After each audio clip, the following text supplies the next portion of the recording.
तो मैं पूरी कोशिश करूंगा कि आप लोगों के सामने अच्छे तरीके से बिहार स्पेशल को रखा जाए। तो चलिए फिर शुरू करते हैं, और इस वीडियो को आखिरी तक देखिएगा, तब जाकर के आपको ज्यादा मजा आएगा और अच्छे तरीके से आप समझ पाएंगे। तो सबसे पहले बात करेंगे कि बिहार का सामान्य परिचय। मतलब हम कोशिश करेंगे कि एक एक टॉपिक लेकर के चले, क्योंकि एक वीडियो में एक टॉपिक रहेगा तो ज्यादा बेटर रहेगा, अच्छे तरीके से समझ भी पाएंगे और अच्छे से याद भी रख पाएंगे। तो बिहार का सामान्य परिचय सबसे पहले हम देखेंगे। देखिए, प्राचीन काल में बिहार को बिहार के नाम से जाना जाता था, जिसका अर्थ था बौद्ध भट्ट या फिर बौद्ध भिक्षक का निवास स्थान। ठीक है, ये हुआ करता था। इसके अलावा अगर हम बात करें कि बिहार के विषय में पहली जानकारी जो मिलती है वो शतपथ ब्राह्मण से मिलता है। और शतपथ ब्राह्मण क्या है? यजुर्वेद का ब्राह्मण ग्रंथ। तो ये याद रखना, क्योंकि ये क्वेश्चन पूछा जाता है। मध्यकाल के आरंभ में बिहार को धीरे धीरे लोग बिहार कहने लगे। और पुस्तक अगर हम तबकाते नासरी की बात करें तो तबकाते नासरी, जो कि मिनहाज सिराज के द्वारा लिखी गई पुस्तक है, ये प्रश्न भी पूछा जाता है, इसको याद रख लीजिएगा, में बिहार पर तुर्की आक्रमण का उल्लेख मिलता है। तो क्वेश्चन आपसे अगर ऐसे पूछ ले कि बिहार में तुर्की आक्रमण का उल्लेख सबसे पहले किस पुस्तक से मिलता है, तो तबकाते नासरी, मिनहाज और सिराज की तबकाते नासरी से। ठीक है, बिहार जीतने वाला पहला तुर्की मुसलमान कौन था? तो बख्तियार खिलजी। जैसा कि हम जानते हैं कि बख्तियार खिलजी ने बिहार को पूरी तरह से नष्ट कर दिया था। तो यहाँ पे आपको ये याद रखना है। ठीक है, चलिए इसके बाद अगर हम आगे की तरफ बढ़े तो देख पाएंगे, नेक्स्ट हमारा पॉइंट आ रहा है कि दिल्ली सल्तनत में, ध्यान दीजिएगा कि दिल्ली सल्तनत में बिहार को शामिल करने वाला पहला सुल्तान कौन था? इल्तुतमिश। ठीक है, इल्तुतमिश शाह। इसने बिहार के सूबेदार किसे नियुक्त किया था? मलिक जानी को। ये प्रश्न पूछा जाता है, वो हम बिहार स्पेशल जी के जब डिस्कस करेंगे तो वहां पे आपको ये सब क्वेश्चन डिस्कस किया जाएगा। लेकिन फिलहाल हम बिहार का एक सामान्य परिचय डिस्कस कर रहे हैं, तो ज्यादा डीपली डिस्कस नहीं करेंगे, सिर्फ नॉर्मली जो चीजें हमें जानना चाहिए वो मैं आपको बता रहा हूँ। इसके अलावा हमारा बिहार स्पेशल का जो जीके स्पेशल है वो मैंने कराया हुआ है, वो आप देखना चाहो तो देख सकते हो। साथ ही साथ हमारे एप्लीकेशन पर जो बिहार स्पेशल का कोर्स है उसमें भी आपको सारी चीजें मिल जाएगी, सारे पीडीएफ मिल जाएगा। वो जस्ट कोर्स 99 में आपको बिहार स्पेशल मिल जाता है। तो अब क्या ही चाहिए यार, बिहार स्पेशल का सारा कंटेंट आपको 99 में मिल जाता है। तो अब जाकर के वहां से डाउनलोड कर लेना एप्लीकेशन पर। नेक्स्ट है कि अकबर ने बिहार को मुगल साम्राज्य में कब मिला? तो 1574, ये याद रखेंगे, 1574 में। 1580 में अकबर ने बिहार को एक मुगल प्रांत का दर्जा भी दिया था। तो ये दोनों याद रखेगा, जैसे भी क्वेश्चन पूछा जाए उसके अकॉर्डिंग हमें टिक करना होगा। ठीक है, अब आता है थोड़ा सा ट्विस्ट। अब इसमें देखिए मैप मैंने बना रखा ताकि मैप से आपको अच्छे से समझ में आए और अच्छे से याद भी रहेगा। 1905 में बंगाल विभाजन के दौरान जो बिहार था वो पश्चिम बंगाल का हिस्सा था, सभी जानते हैं, राइट। अब देखिए, दिसंबर 1911 में दिल्ली दरबार में बंगाल महाप्रांत से बिहार पृथक करने की घोषणा की जाती है, दिसंबर 1911। इसके बाद आता है 22 मार्च 1912। 22 मार्च 1912 को बंगाल महाप्रांत से बिहार को अलग कर दिया जाता है, और इस वजह से हम लोग प्रत्येक वर्ष 22 मार्च को बिहार दिवस के रूप में मनाते हैं। ठीक है, अब आता है 1936 का दिन। 1936 में बिहार से एक अलग प्रांत उड़ीसा बना। उड़ीसा को बिहार से अलग कर दिया गया 1936 में। और 15 नवंबर 2000 के दिन बिहार से पृथक होकर के एक नया राज्य बनता है, झारखंड। यानी टोटल इस तरह से आप देख सकते हैं कि कैसे कैसे राज्यों का बिहार से अलग हुए, कौन कौन से राज्य। तो ये थोड़ा सा आपको याद रखना है। दिसंबर 1911, फिर आपको याद रखना 22 मार्च 1912, 1936 और 15 नवंबर 2000 ईस्वी। ये सब कुछ याद रखेंगे, राइट। चलिए, अब आता है बिहार के सामान्य परिचय में हम थोड़ा सा और छोटे छोटे पॉइंट्स हैं जिसको डिस्कस कर लेते हैं। जैसे आपसे पूछा गया कि बिहार का राजकीय पुष्प कौन सा है, तो गेंदा। पशु कौन सा है, तो बैल। लेकिन 2013 से पहले यहाँ पे रीछ हुआ करता था। ठीक है, बिहार का जो राजकीय पशु था 2013 से पहले रीछ था, लेकिन अब इसे बैल के रूप में जाना जाता है 2013 के बाद। राजकीय पक्षी की बात करें तो ये गौरैया है, राजकीय पक्षी गौरैया। राजकीय वृक्ष बोधि वृक्ष या फिर पीपल कह सकते हैं। ठीक है, अगर राष्ट्रीय खेल की बात करें, राष्ट्रीय नहीं राजकीय, ठीक है, राजकीय खेल कबड्डी होगा। अच्छा, फटाफट से कमेंट करके बताओगे कबड्डी में खिलाड़ियों की संख्या कितनी होती है? ठीक है, कबड्डी में प्रत्येक पक्ष में खिलाड़ियों की संख्या कितनी होती है, फटाफट कमेंट करके बताइए। अब देखिए, अगर राज्य नृत्य की बात करें तो जाट जाटिन यहाँ पे याद रखेंगे। और राजकीय मछली की बात करें तो देसी मांगुर, ये याद रखना। ठीक है, देसी मांगुर ये था राजकीय प्रतीक। अब बात करते हैं नेक्स्ट पॉइंट पे। तो देखिए, यहाँ पे हम बात करते हैं संक्षिप्त परिचय में। एक चीज मैंने ये भी मेंशन कर दिया कि क्या क्या चीजें पूछी जाती हैं। तो जैसा कि ध्यान दीजिएगा, अगर आपसे पूछे कि सीमाएं यानी बिहार राज्य की सीमाओं में क्या क्या देखने को मिलता है, तो उत्तर में हमें नेपाल, दक्षिण में झारखंड, पूरब में पश्चिम बंगाल और पश्चिम में उत्तर प्रदेश देखने को मिलता है। राइट, क्लियर है। बिहार की आकृति कैसी है, तो आयताकार है। जैसे कि आप देखोगे तो ये लगभग आपका आयताकार देखने को मिलता है। ठीक है, पूरी तरह से आयताकार नहीं है लेकिन लगभग आयताकार है। राइट, नेक्स्ट है कि इसकी स्थापना दिवस जो है वो 22 मार्च होता है। क्षेत्रफल की बात करें तो 94,163 किलोमीटर स्क्वायर होता है और ये पूरे भारत का क्षेत्रफल का 2.86% है। ठीक है, 12वां सबसे बड़ा राज्य क्षेत्रफल के अकॉर्डिंग, 12वां सबसे बड़ा राज्य। उत्तर से दक्षिण की लंबाई कितनी है, तो उत्तर से दक्षिण यानी ऊपर से नीचे की अगर लंबाई देखा जाए तो 345 किलोमीटर और पूरब से पश्चिम की जो चौड़ाई है वो 483 किलोमीटर। तो ये दोनों भी याद रखना है आपको, ये याद रहेगा। ठीक है, अब चलिए थोड़ा सा और हम नीचे चलते हैं और अच्छे तरीके से समझते हैं। अब यहाँ पे देखिए और क्या पॉइंट कह रहा है कि बिहार की जो जलवायु है वो कैसी है, तो बिहार की जो जलवायु है वो उष्णकटिबंधीय मानसूनी प्रकार की है, उष्णकटिबंधीय मानसूनी। राइट, नेक्स्ट क्या कह रहा है कि समुद्र तल से औसत ऊंचाई कितनी है, तो 173 फीट यानी 52.73 मीटर। ये याद रखेंगे क्योंकि कभी कभी पूछ लिया जाता है। ठीक है, सीमा अगर बात करें राज्य से कितने यानी सीमा से सटे राज्य कौन कौन से हैं, तो बिहार से फिलहाल 3 राज्य अपनी सीमा साझा करते हैं, वेस्ट बंगाल, उत्तर प्रदेश और झारखंड। तो क्षेत्रफल के अनुसार सबसे बड़ा जिला कौन सा है, तो बिहार में क्षेत्रफल के अकॉर्डिंग सबसे बड़ा जिला पश्चिमी चंपारण और सबसे छोटा जिला शिवहर होता है। ठीक है, यहाँ पे वार्षिक औसत वार्षिक वर्षा कितना है, तो 112 सेंटीमीटर का आता है।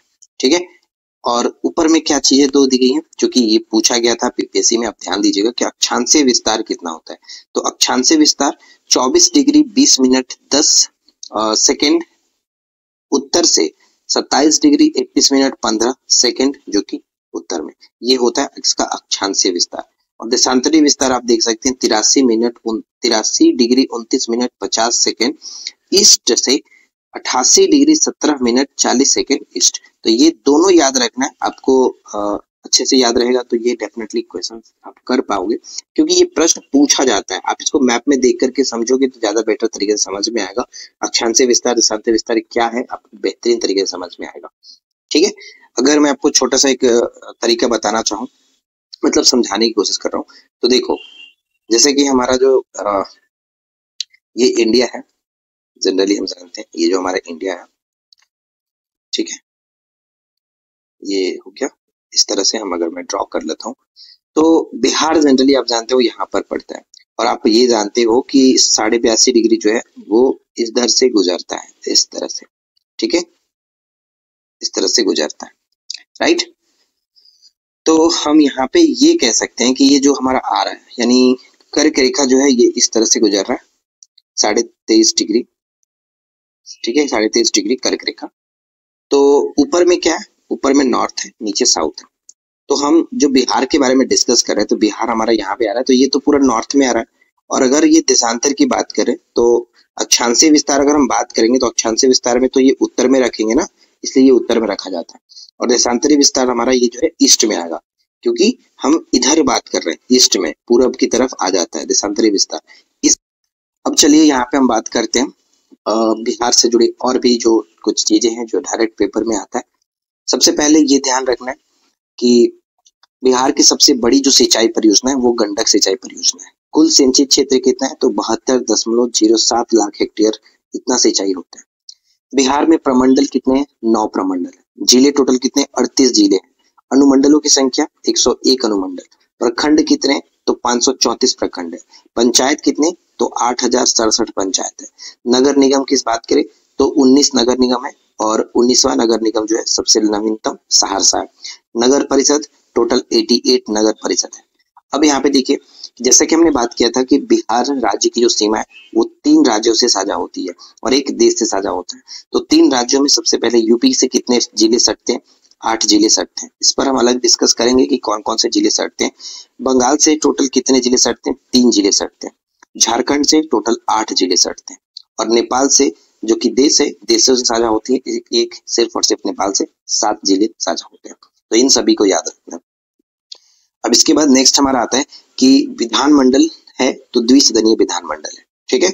विधानसभा में सीटों की संख्या 243 सीटें हैं, विधान परिषद में 75 सीट है, ये याद रखेंगे, और लोकसभा में 40 सीटें दी गई है। बिहार में लोकसभा में 40 सीटें और एससी के लिए 6 सीटों का यहाँ पे प्रावधान है।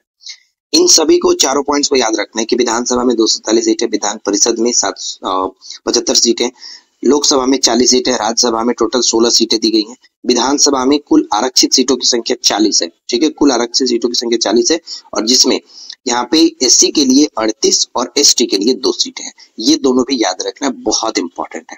तो कुल मिलाकर के आज के इस वीडियो में, इस छोटे से वीडियो में मैंने आप लोगों को बिहार का एक सामान्य परिचय दिया। आई होप कि आप लोगों को ये छोटा सा वीडियो पसंद आया होगा। वीडियो अगर आपको अच्छा लगा हो तो प्लीज इस वीडियो को लाइक करिएगा, अपने फ्रेंड के साथ शेयर करना। चैनल में पहली बार अगर आप आए तो सब्सक्राइब करके नोटिफिकेशन बेल आइकन को ऑल पे सेट कर लीजिए। और रही बात ये पीडीएफ की, तो ये पीडीएफ आप लोगों को हमारे एप्लीकेशन पर बिहार स्पेशल के कंटेंट में मिल जाएगा, या फिर 71th बीपीएससी का जो हमारा न्यू कोर्स लॉन्च होने वाला है उसमें भी आपको ये सभी कुछ मिल जाएगा।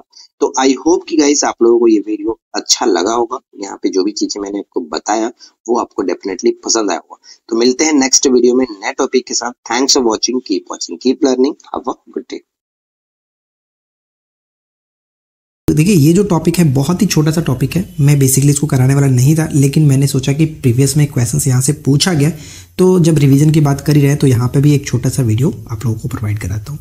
और रही बात इसको याद करने के लिए ट्रिक की, तो मैंने ट्रिक से एक बार पहले भी वीडियोस प्रोवाइड कराया हुआ। अगर आपको ट्रिक चाहिए तो आप वहाँ से देख सकते हो। फिलहाल ये रिवीजन के पर्पस है, तो मैं नहीं चाहता कि आप लोगों को कंफ्यूज करूँ ट्रिक दे करके, क्योंकि बेसिकली काफ़ी लोगों को ये चीज़ याद रहता है। तो बस छोटा सा एक वीडियो है, मैं आप लोगों को बता देना चाहता हूँ कि बिहार की जो चौहद्दी है, जिसे हम लोग कह सकते हैं कि सीमावर्ती राज्य और जो उसके पड़ोसी देश है, उसके साथ जो भी जिले साझा होते हैं वो बेसिकली हम इस वीडियो में देखने वाले हैं। तो जैसा कि हम जानते हैं कि बिहार जो है वो सिर्फ और सिर्फ एक पड़ोसी देश जो कि उत्तर में नेपाल के साथ अपनी सीमा साझा करता है, और इसके अलावा 3 पड़ोसी राज्यों के साथ अपनी सीमा साझा करता है, जैसे कि पश्चिम में उत्तर प्रदेश, पूरब में पश्चिम बंगाल और दक्षिण में झारखंड के साथ अपनी सीमा साझा करता है। अब बेसिकली प्रश्न ये पूछा जाता है कि किस राज्य के साथ कितने जिले साझा होते हैं। तो यहाँ पे हम यही चीज़ डिस्कस करने वाले हैं। तो सबसे पहले हम बात करते हैं कि उत्तर में जो पड़ोसी देश नेपाल है उसके साथ कितनी जिले साझा होते हैं। तो ध्यान रखिएगा, नेपाल के साथ बिहार के 7 जिले साझा होते हैं, जो यहाँ से लेकर के यहाँ तक, यानी पश्चिमी चंपारण से लेकर के, ध्यान दीजिएगा, पश्चिमी चंपारण से लेकर के किशनगंज तक ये टोटल एरिया नेपाल के साथ सटा हुआ है। और इसमें 7 जिले कौन कौन से? तो दोनों चंपारण आता है, यानी पूर्वी चंपारण, पश्चिमी चंपारण, दोनों चंपारण, सीतामढ़ी, मधुबनी, सुपौल, अररिया और किशनगंज। इस पर मैंने एक अलग ट्रिक वाली वीडियो भी बना रखा है, तो अगर आपने नहीं देखा है तो आप सर्च करके भी देख सकते हो, ठीक है। तो बेसिकली ये चीज़ याद रखेंगे कि नेपाल के साथ टोटल 7 जिले साझा होते हैं, और उन 7 जिलों के नाम आप देख सकते हो ऊपर में, इस तरह से पूरा साझा होता है, ठीक है, पश्चिमी चंपारण से लेकर के किशनगंज तक। यहाँ तक क्लियर है। अब बात करते हैं जो कि प्रीवियस में पूछा गया था कि उत्तर प्रदेश के साथ बिहार के कितने जिले साझा होते हैं। तो ध्यान रखेंगे उत्तर प्रदेश के साथ 8 जिले साझा होते हैं। अब ये 8 जिले कौन कौन से? तो पश्चिम चंपारण, गोपालगंज, यानी यहाँ से लेकर के इस छोर से लेकर के ये जो छोर है यहाँ तक टोटल साझा होता है, ठीक है। यानी पश्चिमी चंपारण, गोपालगंज, सिवान, सारण, भोजपुर, बक्सर, कैमूर, रोहतास, ये टोटल 8 जिले जो है वो अपनी सीमा को उत्तर प्रदेश के साथ साझा करते हैं। अब यहाँ पे एक चीज़ आप ध्यान रखोगे कि पश्चिमी चंपारण जो है उत्तर प्रदेश के साथ साथ और यहाँ पे नेपाल के साथ, दोनों के साथ सीमा साझा होती है। यानी क्वेश्चन यहाँ से ऐसे भी पूछा जा सकता है कि बिहार का निम्नलिखित में से कौन सा जिला है जो एक राज्य के साथ ही साथ एक राज्य के साथ और एक देश के साथ साझा होता है। तो यहाँ पे ध्यान दीजिएगा, एक तो किशनगंज भी है, यहाँ पे किशनगंज भी होता है एक राज्य के साथ और एक देश के साथ, यानी पश्चिम बंगाल के साथ भी साझा होता है और नेपाल के साथ। और यहाँ पे पश्चिमी चंपारण उत्तर प्रदेश राज्य के साथ और नेपाल देश के साथ, यानी बिहार के 2 ऐसे जिले हैं जो कि एक राज्य और एक देश के साथ साझा करते हैं। ये क्लियर रहेगा, आगे बढ़े, ठीक है। अब ये 2 जिले मतलब 2 हमने देख लिया, एक उत्तर प्रदेश और एक नेपाल। अब बात यहाँ पे करते हैं पश्चिम बंगाल।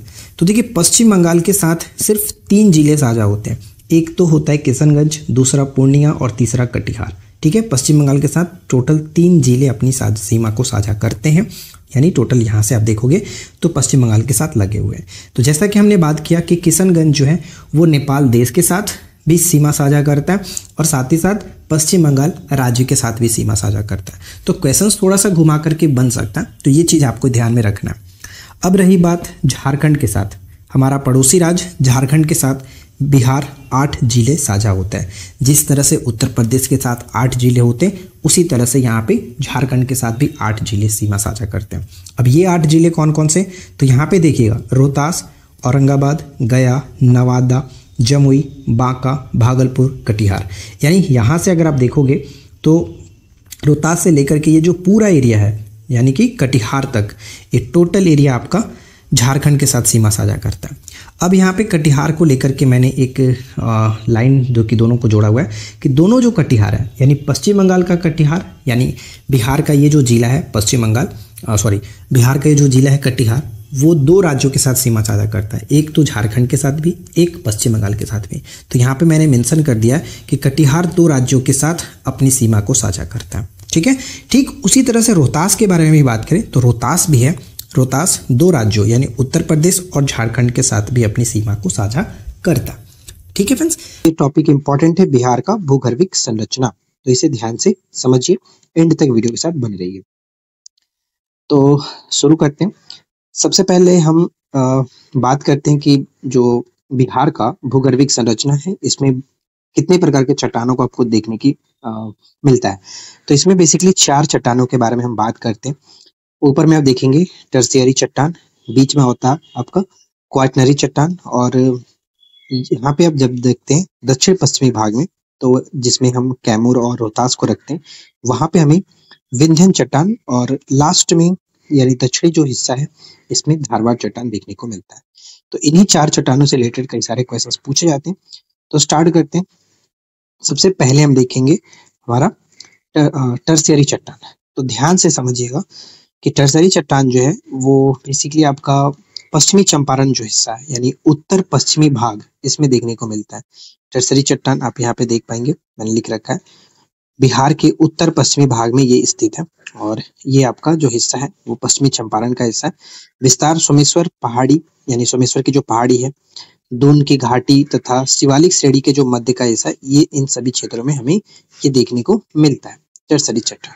ठीक है, और इसका जो निर्माण है वो टेथी सागर के निक्षेप के कारण हुआ है, वो भी याद रखेंगे। कथन के रूप में पूछे जाने की चांसेस होती है। ठीक है, और जो आपका टर्शियरी जो चट्टान की हम बात कर रहे थे, ये सबसे नवीन पहाड़ी क्षेत्र माना जाता है, सबसे नवीन। और अगर आपसे पूछ ले कि सबसे पुरानी चट्टान बिहार में कौन सी है, सबसे प्राचीन पहाड़ी क्षेत्र कौन सा है, तो वो आपका धारवाड़ का क्षेत्र आता है, जो कि हम आगे देखने वाले हैं। राइट, तो सबसे पहले यहाँ तक कोई दिक्कत नहीं होनी चाहिए। टर्शियरी चट्टान जो है वो आपका पड़ता है पश्चिमी चंपारण के क्षेत्र में, सबसे नवीन पहाड़ी क्षेत्र होता है। इसका निर्माण टेथी सागर के निक्षेप के कारण हुआ है, बिहार के उत्तर पश्चिम क्षेत्र यानी पश्चिमी चंपारण में है। अब आते हैं हम लोग क्वाटनरी चट्टान, जो कि आपका ये जो भाग आप देख पा रहे हैं मैदानी इलाका है, गंगा नदी यहाँ से गुजरती है। तो इस पूरे मैदानी इलाके में गंगा के जो गंगा का मैदान है, उस इलाके में हमें क्वाटनरी चट्टान देखने को मिलता है। और बिहार का अधिकांश भाग जो है वो मैदानी ही है, आपको पता ही है, अधिकांश भाग मैदानी है, और कृषि के लिए सबसे उपयुक्त ये क्षेत्र माना जाता है। गंगा के मैदानी क्षेत्र में परतदार चट्टान के रूप में पाई जाती है, जिसका निर्माण आज भी जारी है। कालक्रम के अनुसार अगर देखा जाए तो इसे 2 भागों में बेसिकली डिवाइड किया जाता है। एक होता है प्लीस्टोसिन और दूसरा होता है हेलोसिन। जो प्लीस्टोसिन होता है ये आपका बांगर पुरानी जलोढ़ मिट्टी होती है, जैसे हमने आपको बताया था कि दक्षिणी जो गंगा का मैदान है उसमें हमें पुरानी जलोढ़ मिट्टी देखने को मिलती है यानी बांगर, और हेलोसिन जो है नवीन जलोढ़ मिट्टी यानी खादर, ये आपका उत्तरी गंगा के मैदान में देखने को मिलता है। कल वाली अगर आपने वीडियो देखा होगा तो ये 2 पॉइंट्स जो कि बहुत अच्छे तरीके से कवर होगा। राइट, यहाँ तक कोई दिक्कत नहीं। तो आपका ये क्वाटनरी चट्टान से रिलेटेड ज्यादा कुछ नहीं, बस इतना ही याद रखना है कि गंगा के मैदानी इलाकों में ये देखने को मिलता है, और बिहार का अधिकांश भाग तो गंगा के मैदान के इलाके क्षेत्र में है। कृषि के लिए सबसे उपयुक्त ये माना जाता है। ठीक है, अब चलिए हम बात करते हैं नेक्स्ट पॉइंट, और इसके बाद हम बात करते हैं सबसे पहले विंध्यन और बाद में देखेंगे धारवाड़। तो विंध्यन चट्टान की अगर हम बात कर रहे हैं, जो कि आप यहाँ पे देख पाएंगे, ये वाला जो इलाका है रोहतास और कैमूर का, यहाँ पे विंध्यन चट्टान देखने को मिलता है, जिसका निर्माण प्री कैम्बियन युग में हुआ था। ठीक है, बिहार के दक्षिण पश्चिमी भाग में ये देखने को मिलता है, दक्षिण पश्चिम भाग में देखने को मिलता है। इसका विस्तार सोन नदी के उत्तर में रोहतास तथा कैमूर में, सोन नदी के उत्तर में रोहतास तथा कैमूर में देखने को मिलता है। पाइराइट्स खनिज यहाँ पे पाया जाता है, चूना पत्थर भी देखने को मिलता है, उसके लिए भी इम्पोर्टेंट है, सीमेंट और चूना पत्थर के लिए काफी प्रसिद्ध है। गंधक यहाँ से निकाला जाता है। जीवाश्म युक्त इन चट्टानों में चूना पत्थर, डोलोमाइट, बलुआ पत्थर, चट्टानें आदि पाई जाती हैं। तो ये सब कुछ इम्पोर्टेंट हो जाता है पेपर के लिए। ठीक है, दो तीन चीजें पूछ जाती है, जैसे कि विंध्यन चट्टान बिहार के किस क्षेत्र में पाया जाता है, डायरेक्शन क्या रहेगा, तो उत्तर पश्चिमी भाग में, कौन से जिले में, रोहतास कैमूर, ऐसे याद रखेंगे। कौन कौन से खनिज पाए जाते हैं, तो ये खनिजों के नाम याद रखिए। पाइराइट्स मिलता है, गंधक निकाला जाता है, सीमेंट, चूना पत्थर, इस तरह से चीजें याद रखेंगे। ठीक है, अब हम बात करते हैं जो कि हमारा लास्ट पॉइंट है, धारवाड़ चट्टानें। धारवाड़ चट्टान ये भी प्री कैम्बियन युग की चट्टानें हैं और बिहार की सबसे प्राचीन ये पहाड़ी क्षेत्र माना जाता है। बिहार का सबसे प्राचीन जो है यह पहाड़ी क्षेत्र माना जाता है, धारवाड़ का चट्टान, तो ये याद रखेंगे। ठीक है, बिहार के दक्षिण पूर्वी भाग में देखने को मिलता है, यानी बिहार के दक्षिणी भाग और दक्षिण पूर्वी भाग में देखने को मिलता है। इसके अंतर्गत मुंगेर जिला के जो खड़गपुर पहाड़ी है वो भी आता है, जमुई क्षेत्र आता है, बिहार शरीफ, नवादा, राजगीर, बोध गया आदि क्षेत्रों में इस प्रकार की चट्टानें देखने को मिलती है। ये जो आपका क्षेत्र है, इन सभी जिलों के बारे में यहाँ पे आप देख पाएंगे। धारवाड़ चट्टान जो क्रम में स्लेट, क्वार्टजाइट और फिलाइट आदि चट्टानें पाई जाती है। ये मूलतः अग्नेय प्रकार की चट्टानें। तो हो सकता है ऐसे पूछ लिया जाए कि बताइए कि बिहार के किन क्षेत्रों में या फिर किन जिलों में हमें अग्नेय प्रकार के चट्टानें देखने को मिलती है। तो क्वेश्चन थोड़ा सा अंदर रहेगा, क्योंकि ये आपका धारवाड़ चट्टान ना पूछ करके इसके अंदर के पार्ट्स को पूछा जा सकता है। तो अग्नेय चट्टान धारवाड़ चट्टान के मतलब रूप इसी का रूप में आप देख पाएंगे। तो हम कहेंगे कि जो इसके अंतर्गत क्षेत्र आते हैं, जैसे कि जमुई, बिहार शरीफ, नवादा, राजगीर, इन सभी क्षेत्रों को टिक करेंगे। ठीक है, इन चट्टानों में अभ्रक का निक्षेप पाया जाता है। तो कुल मिलाकर देखा जाए तो रही बात यही कि आपको इतने सारे चीजें याद रखना है। और सबसे पुरानी चट्टान पूछा जाए कौन सा था, तो सबसे पुरानी चट्टान धारवाड़ चट्टान, और सबसे जो कि नवीनतम चट्टान के रूप में आपका टर्सेरी आ जाएगा। दूसरा सबसे पुरानी चट्टान विंध्यन चट्टान, जो कि कैमूर और रोहतास के अंतर्गत देखने को मिलता है। तो देखिए, इस टॉपिक से रिलेटेड क्या क्या चीजें पूछी जा सकती है वो हम इस पूरी वीडियो में कवर करेंगे। सबसे पहले मैं आपको बता दूं कि बिहार के जो मिट्टी है तथा उसकी जो जलवायु तापमान है, उसके आधार पर बिहार को 4 कृषि जलवायु क्षेत्रों में विभाजित किया गया है। बेसिकली ये तीन ही भाग में बांटा जाता है, लेकिन चौथा भाग इसलिए कहा जाता है क्योंकि आप यहाँ पे समझो कि मुख्यतः 3 वर्गों में विभाजित किया जाता है, लेकिन दक्षिणी बिहार के तीसरे वर्ग को 2 उप वर्गों में डिवाइड कर दिया जाता है, जो कि हम आगे आपको बताने वाले हैं। तो मेनली अगर पूछा है तो कितने भागों में, तो 3 भागों में ही बांटा जाता है, लेकिन जैसे भी ऑप्शन हो उसके अकॉर्डिंग आप देख सकते हो। ठीक है, तो चलिए फिर आगे बढ़ते हैं। और मैंने यहाँ पे एक बिहार का मैप बनाया और इसमें बताया कि कैसे कैसे विभाजन किया गया। तो देखिए, बिहार का टोटल ये पूरा मैप हो गया आपका, और इसमें किस तरह से विभाजित किया जाता है कृषि जलवायु क्षेत्र, तो आप वो समझो। इसमें मैंने बताया कि 3 जोन होते हैं, यानी 3 क्षेत्रों में डिवाइड किया जाता है, लेकिन जो दक्षिणी क्षेत्र होता है उसको 2 भागों में डिवाइड किया जाता है, यानी ओवरऑल देखा जाए तो 4 भाग हो जाते हैं, लेकिन भाग 3 ही है। तो जोन 1, जोन 2 और जोन 3 का 2 पार्ट होता है, zone 3A, zone 3B। Total 38 जिले हैं और इन 38 जिलों को इसी जोन वाइज के क्रम में सजाया गया। जैसे कि जोन 1 में टोटल 13 जिले आते हैं, जैसे कि आप यहाँ पे देख पाएंगे जोन फर्स्ट में 13 जिले आते हैं, और मैंने आपको यहाँ पे इस तरह से मैपिंग करके बता दिया। जोन 2 में 8 जिले आते हैं, ये हो गया आपका उत्तर पश्चिमी क्षेत्र जिसमें 13 जिले आते हैं। दूसरा होता है उत्तर पूर्वी क्षेत्र।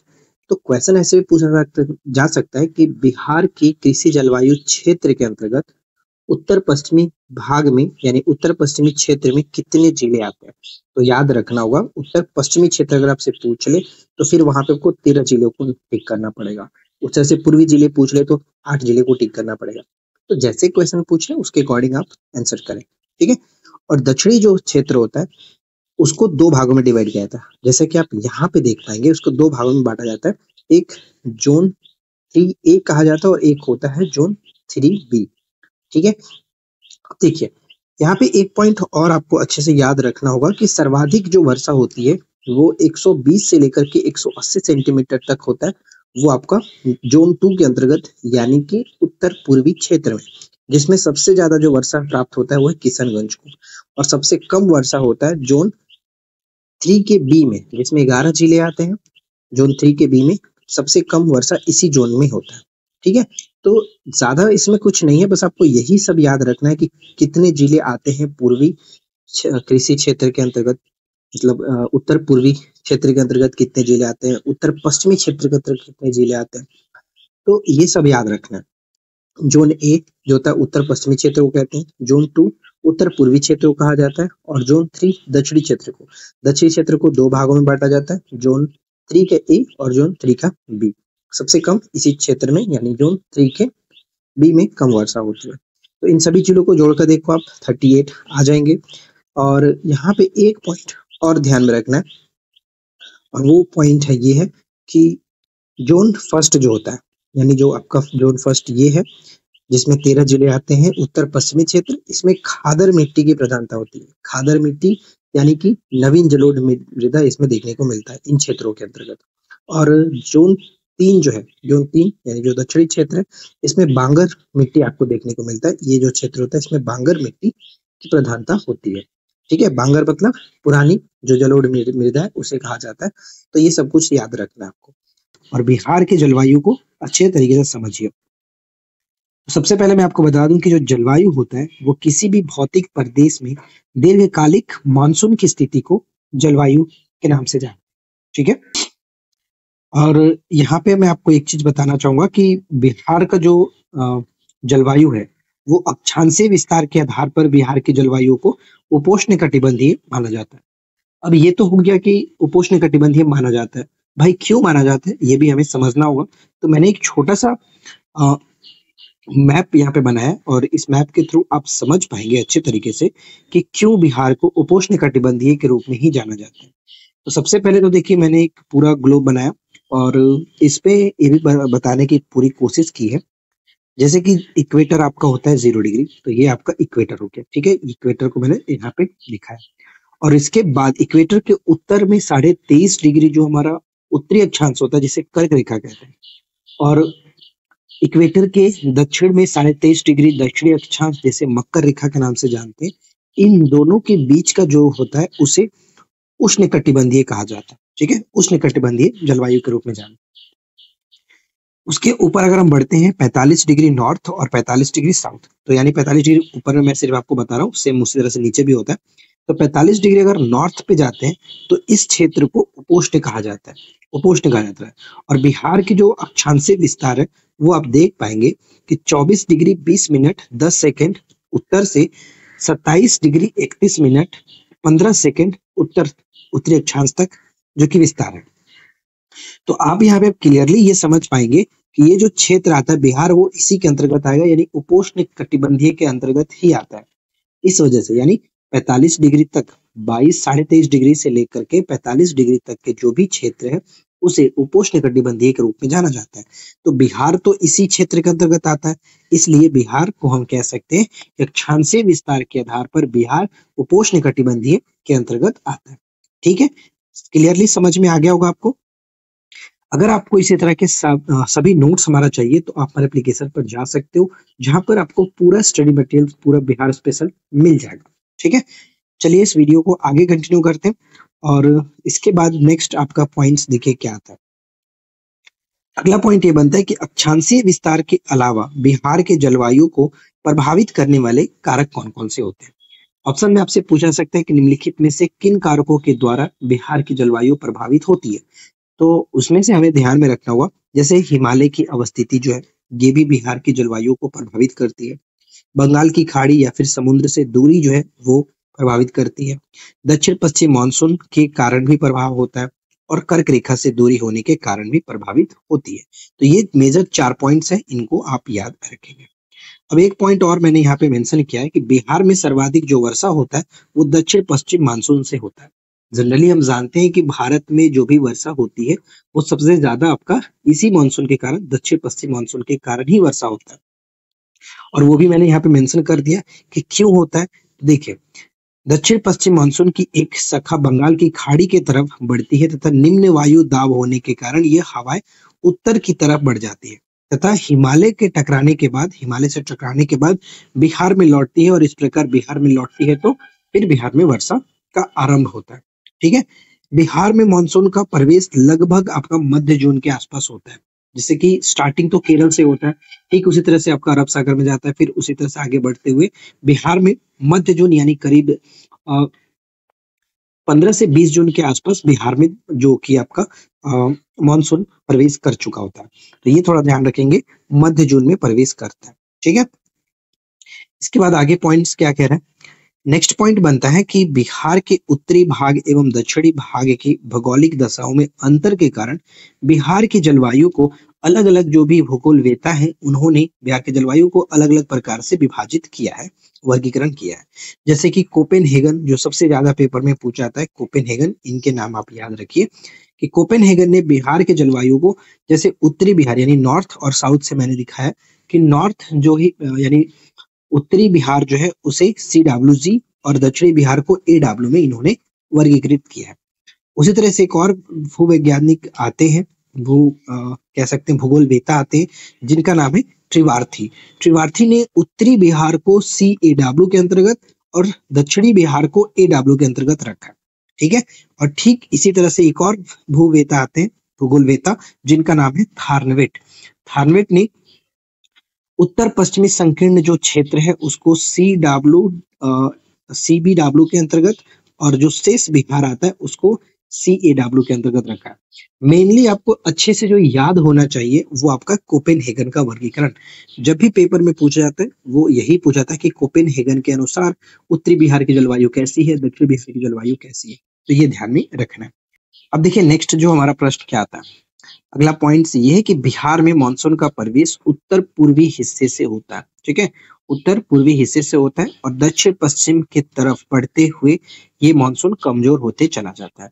तो ये भी याद रखिएगा कि उत्तर पूर्वी हिस्से से जो कि प्रवेश करता है। ठीक है, और दक्षिण पश्चिम की तरफ बढ़ते हुए ये जो कि समाप्त होता है। इस प्रकार उत्तर पूर्वी में सर्वाधिक वर्षा तथा दक्षिण पश्चिम में कम वर्षा होती है। तो ये एक प्रश्न बन सकता है कि बिहार में सबसे जो ज्यादातर वर्षा होती है वो किस क्षेत्र में होता है, तो वो उत्तर पूर्वी में सर्वाधिक देखने को मिलता है। ठीक है, चलिए इसके बाद आप नेक्स्ट पॉइंट देखेंगे कि कोपेन के वर्गीकरण के अनुसार क्या क्या चीजें यहाँ पे हैं, जो कि सबसे महत्वपूर्ण पॉइंट आपका यही है। बिहार की जब जलवायु पढ़ रहे हैं तो खास करके आपको याद रखना है कि बिहार एक उपोष्णकटिबंधीय जलवायु के अंतर्गत आता है, और साथ ही साथ कोपेन ने जलवायु के वर्गीकरण के अनुसार बिहार को किस तरह से विभाजित किया है। ये दो प्रश्न सबसे ज्यादा पूछे जाने की चांसेस है। तो देखिए बिहार की जलवायु आर्द्र भी है और शुष्क भी है, यानी कह सकते हैं कि उत्तर बिहार की जलवायु में आर्द्रता अधिक है, अतः CWG के अंतर्गत रखा जाता है, CWG के श्रेणी में रखा गया। और ठीक उसी तरह से यहाँ पे ये भी लिखा गया कि दक्षिण बिहार में शुष्क क्षेत्र अधिक है, इसलिए इसे AW के श्रेणी में रखा है। और मैंने यहाँ पे कोपेन के वर्गीकरण के अकॉर्डिंग बिहार का एक मैप छोटा सा बना करके ये आपका गंगा नदी को मैंने दिखाया, और गंगा नदी बिहार को लगभग 2 बराबर भागों में डिवाइड करती है। तो इसलिए उत्तरी भाग को मैंने यहाँ पे CWG और दक्षिणी बिहार को मैंने AW के अंतर्गत दिखाया है। ठीक है, तो ये आपको याद रखना है। बिहार का भौतिक विभाजन क्या होता है, किस तरह से इसमें विभाजन किया जाता है, क्या क्या चीजें आपको इसमें देखना है। तो वीडियो के एंड तक देखिए, आपको सब कुछ अच्छे से समझ में आएगा। और रही बात ये PDF की, ये नोट्स की, तो ये नोट्स आपको हमारे एप्लीकेशन पर मिल जाएगा, जैसा कि आप हमेशा से नोट्स लेते आए। तो चलिए फिर शुरू करते हैं। और सबसे पहले देखिए कि जो बिहार की हम बात कर रहे हैं भौतिक विभाजन, ये होता क्या है। तो बिहार जो है वो नेपाल के तराई से विंध्य पहाड़ी और धारवाड़ के चट्टानी क्षेत्रों तक विस्तृत है। यानी ऊपर में आप जानते हैं कि नेपाल है, तो ये जो है नेपाल की तराई हो जाती है। और विंध्य जो पहाड़ी है, जैसे कि विंध्य पहाड़ी आपका ये आता है, ये वाला क्षेत्र कैमूर और रोहतास। और यहाँ हम कह सकते हैं धारवाड़ के चट्टानी मैदान, तो ये जो आपका क्षेत्र होता है वो धारवाड़ का चट्टानी मैदान के रूप में जाना जाता है। यानी ऊपर से लेकर नीचे तक आपका विभाजन किया जाता है, ये 3 क्षेत्रों में विभाजन किया जाता है, जिसमें हम देखेंगे आगे।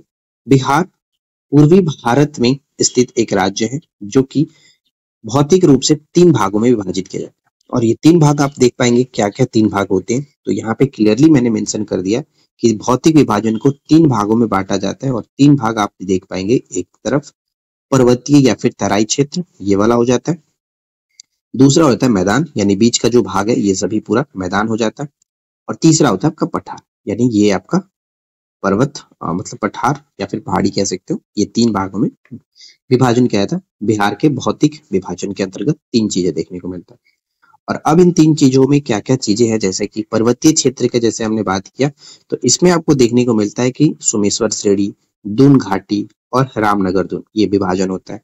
मैदान की बात करें तो मैदान को, यानी बिहार के मैदान को यहाँ पे उत्तरी गंगा का मैदान और दक्षिणी गंगा के मैदान के रूप में डिवाइड किया जाता है, क्योंकि बीचों बीच से होकर के गंगा बहती है। तो एक तरह से देखा जाता है कि ये 2 पार्ट में डिवाइड हो जाता है और दोनों को हम लोग अलग-अलग करके डिस्कस करते हैं।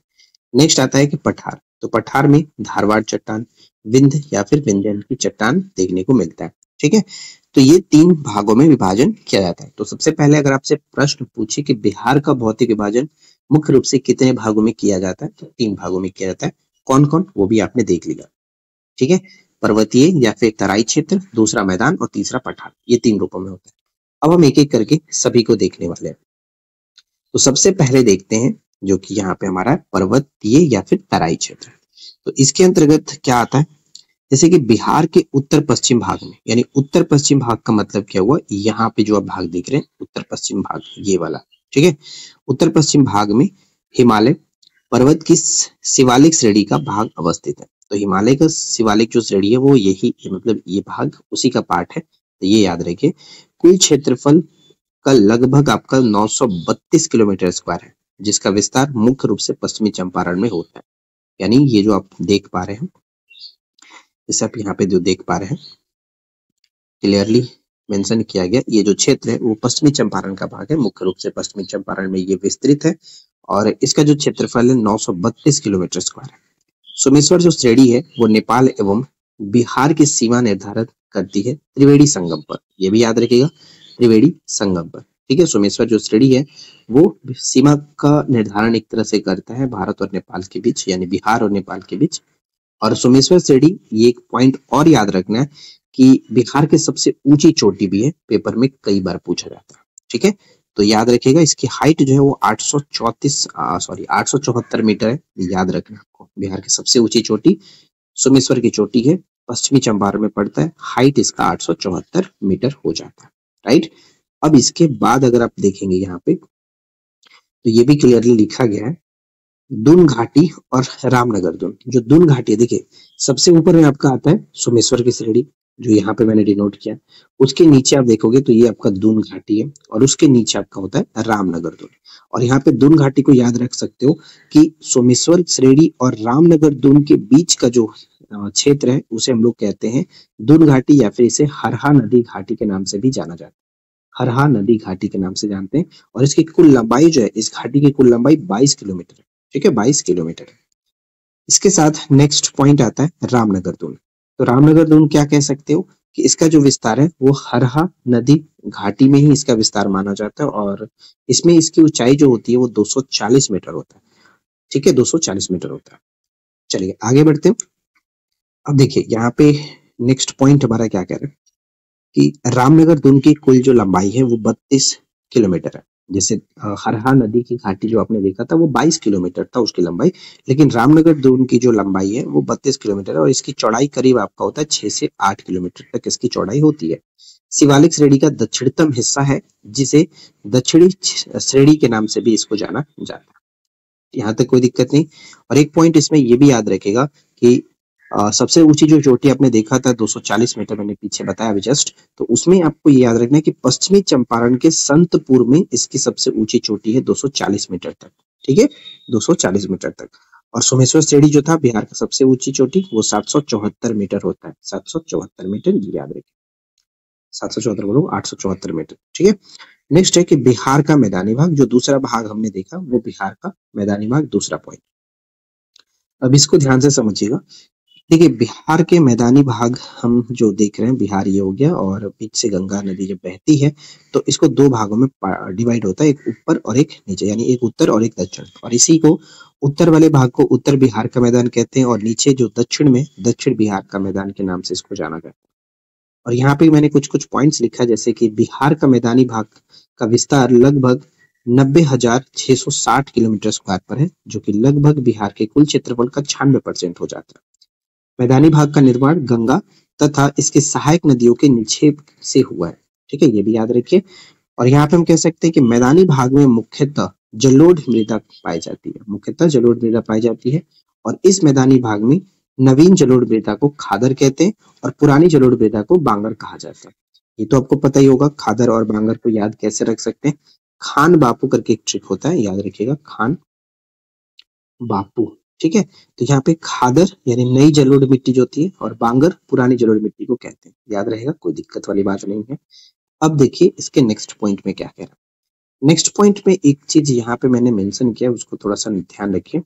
क्या कह रहा है कि बिहार के मैदानी भाग में जलोढ़ मृदा जो है इसका विस्तार कुल मृदा का, यानी बिहार में जितनी भी मृदा है उसके कुल मृदा का 90% देखने को मिलता है, यानी ज्यादातर मात्रा बिहार में जलोढ़ मृदा की है।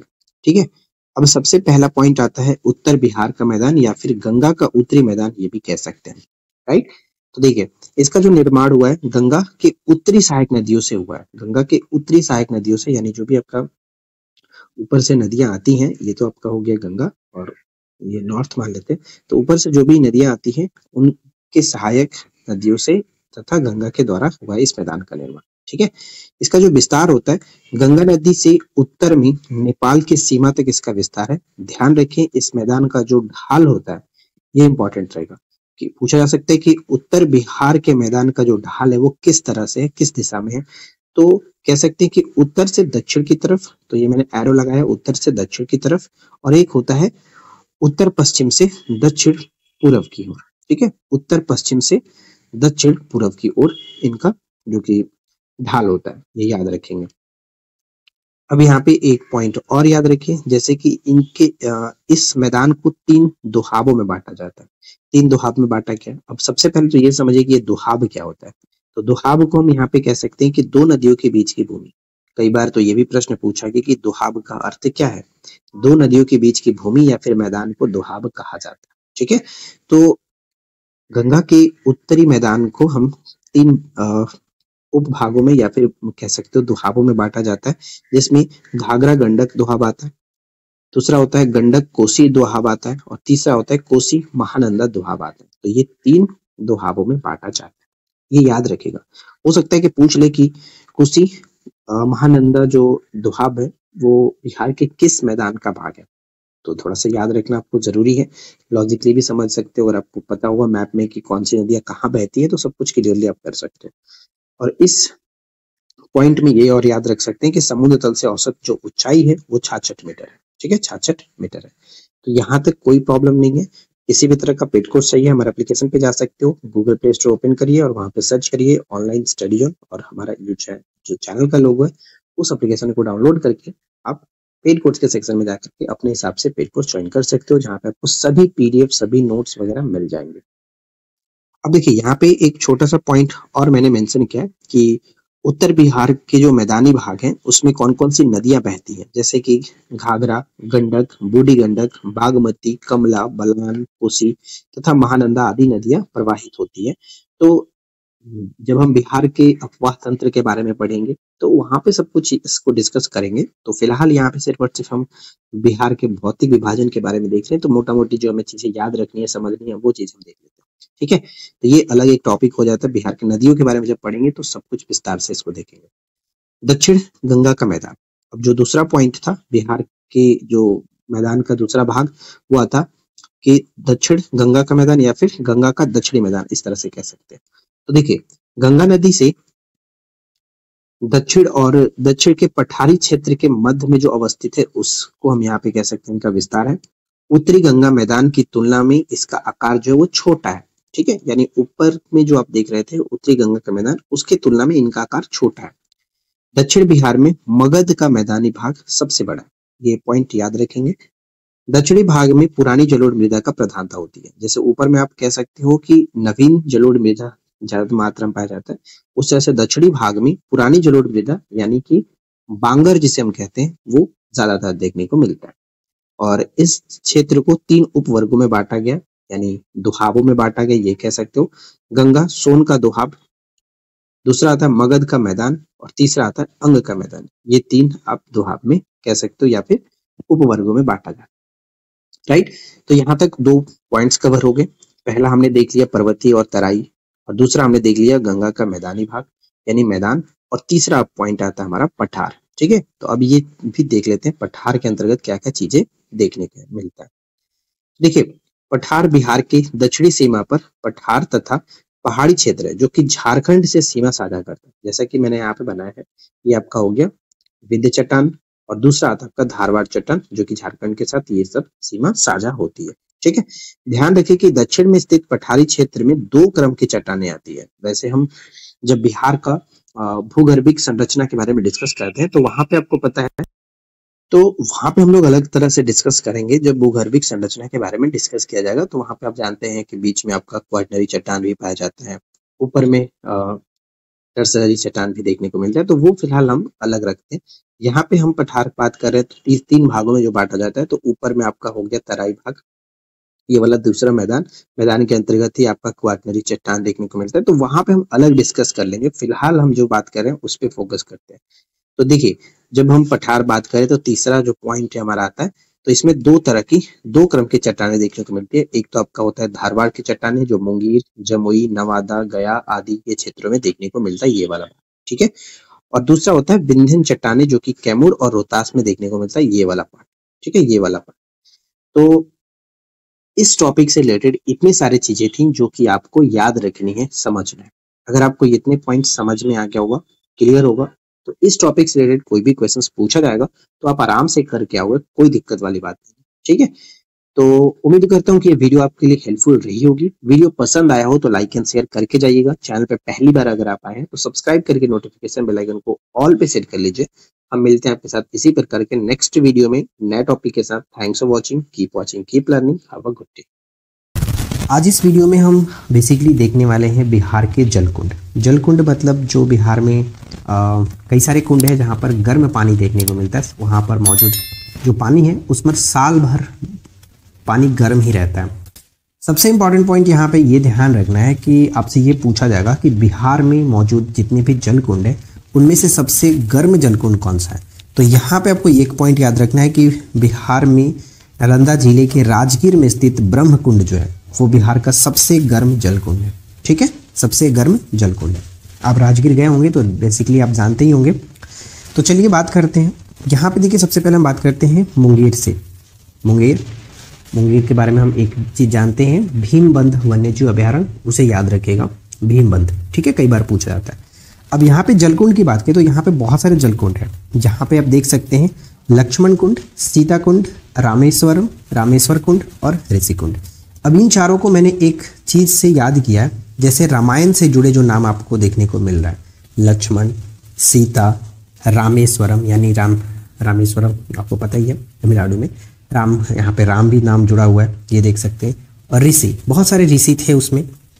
तो ये चीज़ तो आपको क्लियर हो गया, यानी जो रामायण से मिलता जुलता नाम है। अब उसी तरह से यहाँ पे देखिए, भरारी से याद रख सकते हो, भरत भरारी। ठीक है, तो ये भी आपका रामायण से जुड़ा हुआ नाम है।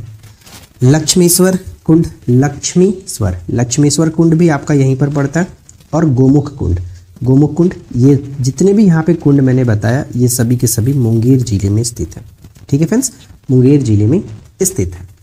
और मुंगेर में एक पहाड़ी के बारे में हम बात करते हैं, खड़गपुर की पहाड़ी, वो आपको याद रखना है अच्छे तरीके से। और झील भी याद करना है, खड़गपुर झील भी आपको यहाँ पे बताया गया मुंगेर में, ये भी याद रखिए। अब यहाँ पे क्लियर हो गया होगा कि जो भी चीज़ें बताई गई, जो रामायण से मिलता जुलता नाम है वो तो देखने को मिलता ही है। और बाकी जैसे लक्ष्मी भगवान के नाम पर है, और गोमुख, ठीक है, गंगा नदी जो जहाँ से निकलती है, भरारी यानी भरत के नाम से जुड़ता हुआ, तो ये सब कुंड मुंगेर में स्थित है। मैं इसलिए आपको बता देता हूँ ताकि ये माइंड में कहीं ना कहीं आपको देखने को मिल जाएगा, मतलब माइंड में एक बार कहीं ना कहीं स्टॉक करेगा, अगर पेपर में देखने को मिलेगा तो। अब यहाँ पे बात करते हैं हम लोग गया। गया में एक कुंड देखने को मिलता है, अग्निकुंड। ठीक है, अग्निकुंड।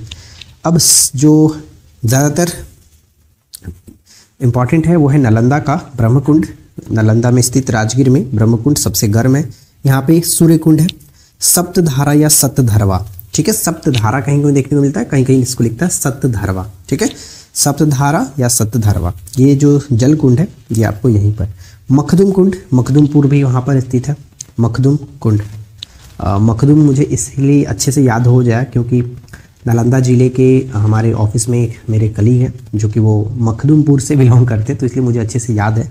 तो मखदुम कुंड यहाँ पे आपको याद रखना है। और नानकुंड होता है, कहीं कहीं नानक कुंड लिखता है, कहीं नानकुंड लिखता है, तो कंफ्यूज नहीं होना, वो एक ही चीज़ है।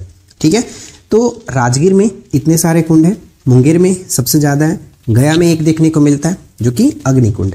और इन सब में सबसे गर्म कौन सा है? तो ब्रह्मकुंड, राजगीर का ब्रह्मकुंड। ठीक है फ्रेंड्स, और यहाँ पे ध्यान रखिएगा कि इस जल में पर्याप्त मात्रा में खनिज, लवण और गंधक पाए जाते हैं, गंधक होता है। और इसमें हमेशा पूरे वर्ष जो कि पानी गर्म ही रहता है। ठीक है, कोई ऐसा मौसम नहीं है कि मतलब इसमें कम या फिर ज़्यादा, मतलब गर्म हमेशा रहता है। तो बिहार के प्रमुख जलप्रपात। ठीक है, तो इससे पहले मैंने आपको झील करा दी है, झील वाले वीडियो देख लीजिएगा। स्टार्ट करते हैं। सबसे पहले मैं अपने ज़िले को स्टार्ट करता हूँ, रोहतास। तो देखिए, रोहतास ज़िले में फ़िलहाल 3 आपको देखने को मिलेगा, 3 जलप्रपात। जैसे पहला आपका है था धुआं कुंड जलप्रपात। तो धुआं कुंड जलप्रपात जो है ये काव नदी पर बना हुआ है, रोहतास में स्थित है, काव नदी पर। नेक्स्ट दुर्गावती जलप्रपात। दुर्गावती जलप्रपात जो है ये छान पापर नदी पर स्थित है।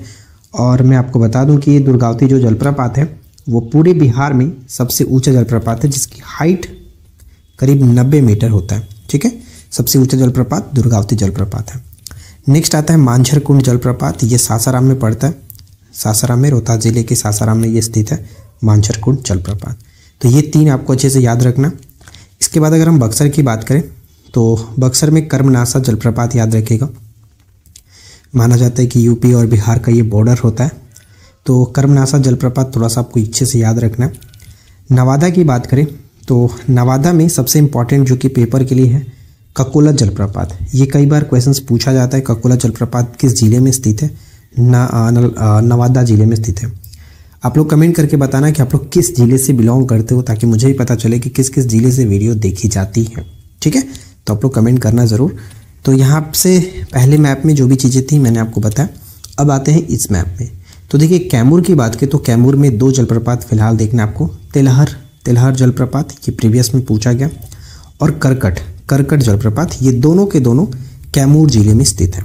ठीक है, भोजपुर की बात करें तो भोजपुर में आपको जियाखंड जलप्रपात देखने को मिलता है। जियाखंड जलप्रपात जो कि फुलवरिया नदी पर स्थित है, ये जियाखंड भोजपुर जिले में स्थित है। ठीक है फ्रेंड्स, तो यहाँ पर अगर आपसे पूछा है कि सबसे ज़्यादा इंपॉर्टेंट क्या है, क्या याद रखना है, तो 2 चीज़ याद रखें। पहला, ककोला जलप्रपात किस जिले में स्थित है? नवादा में। और अगर आपसे ये पूछे कि बिहार का सबसे ऊंचा जलप्रपात कौन सा है, तो दुर्गावती जलप्रपात छान पापर नदी पर, और ये आपका पड़ता है रोहतास में। ठीक है, और इसकी हाइट 90 मीटर है, जो कि बिहार का सबसे ऊंचा जलप्रपात हो जाता है। तो ये खास करके आपको याद रखना है। और मैंने यहाँ पे नोट में भी लिख रखा है, ये देख सकते हैं कि बिहार का सबसे ऊंचा जलप्रपात दुर्गावती जलप्रपात है, छान पापर नदी पर, रोहतास में, 90 मीटर इसकी हाइट है। ठीक है, तो यहाँ पे ध्यान दीजिएगा कि बिहार सरकार के कृषि अनुसंधान विभाग ने बिहार की मिट्टियों को 3 मुख्य वर्गों में डिवाइड किया। और ये 3 मुख्य वर्ग अब देखेंगे तो उत्तरी बिहार के मैदान की मिट्टी, या फिर ऐसे कह सकते हैं कि गंगा के उत्तरी मैदान की मिट्टी। यानी बेसिकली हम जानते हैं कि जो गंगा है, गंगा नदी है, बिहार को लगभग 2 भागों में डिवाइड करता है, उत्तरी और दक्षिणी भागों में। इसलिए ऐसा कहा जाता है कि एक उत्तर के गंगा के उत्तरी मैदान की मृदा और दूसरा होता है दक्षिणी बिहार के मैदान की मृदा, यानी कि गंगा के दक्षिण मैदान की मृदा। और एक और तीसरा होता है दक्षिण पठार की मिट्टियाँ। ठीक है, बिहार के दक्षिणी पठार की मिट्टियाँ इस तरह से बांटा जाता है। और इन सभी को मिलाकर के कुल 8 भागों में मिट्टियों को अलग अलग, यानी कि 8 उप भाग कह सकते हैं, मिट्टियों को बांटा जाता है। दलदली या फिर तराई मिट्टी, खादर या फिर नवीन जलोढ़ मिट्टी, बलसुंदरी या फिर बांगर मिट्टी। और फिर गंगा के दक्षिण मैदान की मिट्टी की बात करें तो ताल मिट्टी हो जाता है, पुराने जलोढ़िया, करेल केवाल मिट्टी होता है, बलथर मृदा होता है, फिर उसके बाद दक्षिणी पठार की मृदा की बात करें तो उसमें आपको लाल या पीली मिट्टी और एक होता है लाल बलुआ युक्त मिट्टी। तो कुल मिलाकर के 8 मिट्टियों के बारे में हम जानते हैं। और यहाँ पर मैंने एक छोटी सी मैप के थ्रू बताने की कोशिश की है कि किस क्षेत्र में कौन सी मिट्टियाँ देखने को मिलता है। तो अगर आप बिहार के इस मैप को देखोगे तो इसमें सब कुछ क्लियरली मेंशन आपको दिख जाएगा कि कौन सी मिट्टी किधर आपको देखने को मिलता है। जो पश्चिम का जो क्षेत्र है यानी कि पश्चिमी चंपारण का उत्तर पश्चिमी हिस्सा, इसमें पर्वत पदीय मिट्टी देखने को मिलता है, जिसे भावर मिट्टी के नाम से भी हम लोग जानते हैं। ठीक है। और जस्ट उसकी अगर हम बात करें तो जो दलदली मिट्टी होती है या फिर तराई मिट्टी होती है वो पश्चिम चंपारण से लेकर किशनगंज तक फैली हुई है। तो इसे हम लोग तराई मिट्टी या फिर दलदली मिट्टी के नाम से जानते हैं। इसी तरह से सभी चीज़ों को यहाँ पे हमने देखेंगे और एक एक करके सभी के बारे में पढ़ेंगे। और सबसे इम्पॉर्टेंट पॉइंट ये याद रख लो कि बिहार के 90% क्षेत्र में जलोढ़ मृदा ही आता है और बाकी जो 10% है उसके अंतर्गत बाकी मिट्टियाँ देखने को मिलती हैं। तो ज़्यादा समय ना लेते हुए चलिए हम एक एक वीडियो को एक मृदा के बारे में जानकारी ले लेते हैं। सबसे पहला आता है पर्वत पदीय मिट्टी या फिर भावर मृदा। यह पश्चिमी चंपारण के उत्तर पश्चिम भाग में शिवालिक पर्वत के पदीय भाग में स्थित है। इसके बाद कहीं कहीं अधिक वर्षा एवं नमी के कारण दलदली मिट्टी का प्रमाण भी मिलता है, यह अम्लीय होता है। ठीक है। तो बस इतना ही याद रखना है। और खास करके इसमें क्या है, बस एक लाइन याद रखो कि पश्चिमी चंपारण के उत्तर पश्चिम भागों में देखने को मिलता है। तराई मिट्टी की बात करें जिसे हम लोग दलदली मिट्टी के नाम से भी जानते हैं, पर्वत पदीय मिट्टी के दक्षिण भाग में देखने को मिलता है, यानी उसके जस्ट नीचे दक्षिण वाले भाग में देखने को मिलता है। इसका विस्तार जो है वो पश्चिमी चंपारण से लेकर किशनगंज तक चौड़ाई 3 से 8 किलोमीटर चौड़ी पट्टी होती है। यानी जो आप देखोगे तो इसे देखो, ये जो आप देख रहे हो तो ये 3 से 8 किलोमीटर चौड़ी पट्टी होती है तराई क्षेत्र। ठीक है, तराई मिट्टी। इसके बाद यहाँ पे कि पर्याप्त मात्रा में नमी और ह्यूमस पाई जाती है। अत्यधिक नमी वाले क्षेत्र में यहाँ दलदली मिट्टी का भी विकास हुआ है और इस वजह से इसको दलदली मिट्टी भी कहा जाता है। ये जो मिट्टियाँ होती हैं धान, गन्ना और जूट के लिए काफ़ी प्रसिद्ध मिट्टियाँ मानी जाती हैं। नेक्स्ट आता है बांगर, पुरानी जलोढ़ मिट्टी। तो देखिए इसका विकास तराई मिट्टी के दक्षिण में एक पट्टी के रूप में हुआ है। सर्वाधिक जो विकास है पूर्णिया और सहरसा के कोसी नदी घाटी में देखने को मिलता है। तो जैसा कि हमने आपको बताया कि तराई मिट्टी के दक्षिण में, तो यहाँ पे आप देख सकते हो तराई मिट्टी के दक्षिण में, तराई मिट्टी आपका ये सब कुछ है और इसके दक्षिण में यानी बांगर मिट्टी आपको देखने को मिलता है। और इसका जो सर्वाधिक जो विकास होता है वो पूर्णिया और सहरसा में देखने को मिलता है। इसके बाद आप यहाँ पे देखोगे जैसे जैसे हम पश्चिम की ओर जाते हैं इसकी जो चौड़ाई होती है वो कम होते जाती है। अब ये भी मैं आपको मैप के दिखा देता हूँ, ध्यान से देख लीजिएगा कि जैसे जैसे हम पश्चिम की ओर जाते हैं इसकी चौड़ाई कम होते जाती है। देखिए अगर हम यहाँ पे पश्चिम की तरफ जाएंगे इस तरह से तो देखिए इधर की चौड़ाई देखो कितना है और इधर देखो कितना है, यानी कि जैसे जैसे हम पश्चिम की तरफ बढ़ेंगे इसकी चौड़ाई कम होते जाती है। ठीक है। एक दो पॉइंट इसमें और है कि चूने की मात्रा अधिक होने के कारण क्षारीय होता है। थोड़ा बहुत बांगर मिट्टी का विस्तार मुंगेर, भागलपुर, कैमूर और बक्सर जिले में भी देखने को मिलता है। इन जिलों में इस मिट्टी को केवाल मिट्टी कहा जाता है। रंग जो होता है गाढ़ा भूरा और काला तरह का होता है। नेक्स्ट पॉइंट है कि खादर मिट्टी। खादर मिट्टी को ही हम लोग क्या बोलते हैं, इसे खादर मिट्टी को नवीन जलोढ़ मिट्टी के नाम से भी जाना जाता है। ठीक है, यहाँ पे मैंने लिख रखा है। इसका निर्माण है जो है बाढ़ द्वारा लाई गई मिट्टी के कारण होता है। बाढ़ द्वारा लाई गई मिट्टियों से इसका निर्माण होता है। नेक्स्ट बल सुंदरी मिट्टी, बाल सुंदरी मिट्टी, ये इंपॉर्टेंट है। चूना एवं क्षार युक्त होता है, गहरा भूरे रंग एवं सफ़ेद, और इसका विस्तार सहरसा, दरभंगा, मुजफ्फरपुर, सारण क्षेत्र में देखने को मिलता है बाल सुंदरी मिट्टी का। और ज़्यादातर जो प्रश्न पूछा जाएगा आपसे यही पूछा जाता है कि इसका विस्तार कहाँ कहाँ है। ठीक है, चलिए नेक्स्ट आता है कि टाल मृदा। टाल मृदा जो है वो गंगा के दक्षिणी भाग में देखने को मिलता है। गंगा नदी के जस्ट दक्षिणी भाग में तट के सहारे 8 से 10 किलोमीटर चौड़ी पट्टी में यह पाई जाती है। टाल मिट्टी की उर्वरक क्षमता जो होती है यानी उर्वरता जो होती है वो उच्च कोटि की होती है। क्षेत्र की बात की तो बक्सर, पटना, मुंगेर, भागलपुर, इसमें खरीफ फसल नहीं होता है। ठीक है, खरीफ फसल नहीं होता है, रबी फसल इसमें अच्छे से होता है। अब आता है बलथर मिट्टी या फिर लाल पीली मिट्टी।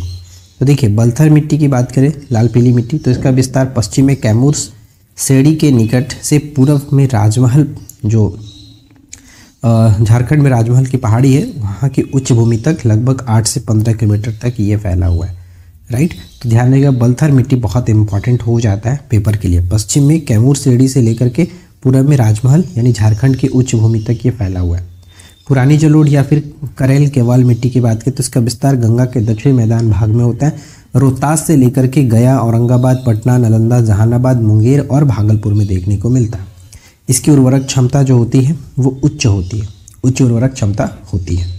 इसके बाद नेक्स्ट आता है कि दक्षिण पठार की मिट्टियाँ। तो दक्षिण पठार की मिट्टियों को दो तरह से देखते हैं हम लोग, लाल बलुई मिट्टी और एक होता है लाल व पीली मिट्टी। लाल व पीली मिट्टी जो कि हम बलथर मिट्टी को देखे थे वही है।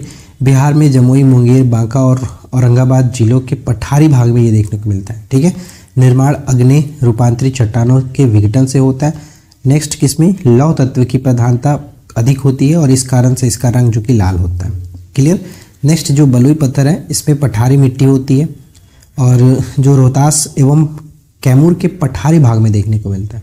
बालू की मात्रा अधिक होती है, उर्वरक क्षमता बहुत कम होता है, मोटे अनाज इसमें उगाए जाते हैं। तो ये सिंपल सा चीज़ें थे जो कि आपको ध्यान में रखना है। तो मिट्टी से ज़्यादा कुछ है नहीं, जो भी चीज़ें थी यहाँ पे बता दिया गया। और साथ ही साथ एक चीज़ और मैं आपको बताऊँगा कि अगर आपने हमारे पुराने वाली वीडियोज़ नहीं देखा है जिसमें मैंने मिट्टी को और अधिक विशेष रूप से मतलब विस्तार से बताया, उसमें क्वेश्चंस भी कराए हुए हैं, अगर आपने वो नहीं देखा है तो ज़रूर चेकआउट कर लीजिएगा। उद्योग के बारे में यहाँ पे हम ये चीज़ देखने वाले हैं कि कौन सा जिला किस उद्योग के लिए प्रसिद्ध है। ठीक है, यहाँ से कई सारे क्वेश्चंस पूछे जाते हैं, तो शुरू करते हैं। तो सबसे पहला जो पॉइंट है जैसे कि रेशम उद्योग। रेशम उद्योग के लिए भागलपुर जो कि फेमस है, सिल्क सिटी के नाम से भी भागलपुर को जाना जाता है, तो ये पॉइंट याद रहेगा। रेशम उद्योग के लिए भागलपुर प्रसिद्ध है। अरडी रेशम की बात करें तो अरडी रेशम, देखिए रेशम सिर्फ कहा जाए तो वहाँ पे हमें भागलपुर करना है, लेकिन अगर रेशम की किस्म के बारे में बात किया जाए जैसे अरडी रेशम कहा जाए तो मुजफ्फरपुर और बेगूसराय, और अगर ईरी रेशम कहा जाए तो ईरी रेशम बेगूसराय। ठीक है, ईरी रेशम बेगूसराय, अरडी रेशम मुजफ्फरपुर और बेगूसराय, इस तरह से ध्यान रखना है। सिगरेट के लिए बात करें तो सिगरेट जो होगा हमारा मुंगेर होगा, सिगरेट मुंगेर। ठीक है, बंदूक में मुंगेर फेमस है, आपको पता ही है, मुंगेर बंदूक के लिए फेमस है। इसके बाद सीमेंट उद्योग। सीमेंट उद्योग की अगर हम बात करें तो रोहतास और औरंगाबाद, सीमेंट उद्योग में रोहतास और औरंगाबाद यहाँ पे शीर्ष पे आता है। वैगन एवं इंजीनियरिंग लिमिटेड, वैगन एवं इंजीनियरिंग लिमिटेड कहाँ पर, तो मोकामा जिले में ये है, मोकामा जिले में स्थित है। नेक्स्ट कालीन उद्योग के लिए औरंगाबाद, जैसे ओबरा जो क्षेत्र है कालीन उद्योग के लिए, औरंगाबाद का ओबरा क्षेत्र कालीन उद्योग के लिए काफ़ी फेमस है। ठीक है, नेक्स्ट जूट उद्योग। जूट उद्योग में पूर्णिया, कटिहार यानी उत्तर पूर्वी जो क्षेत्र है वो आता है। जूट उद्योग में पूर्णिया, कटिहार। तेल शोधन तो बरौनी फेमस है ही, बेगूसराय की बरौनी, और यहाँ पे रूस के सहयोग से ये बना था बरौनी जो तेल संयंत्र है।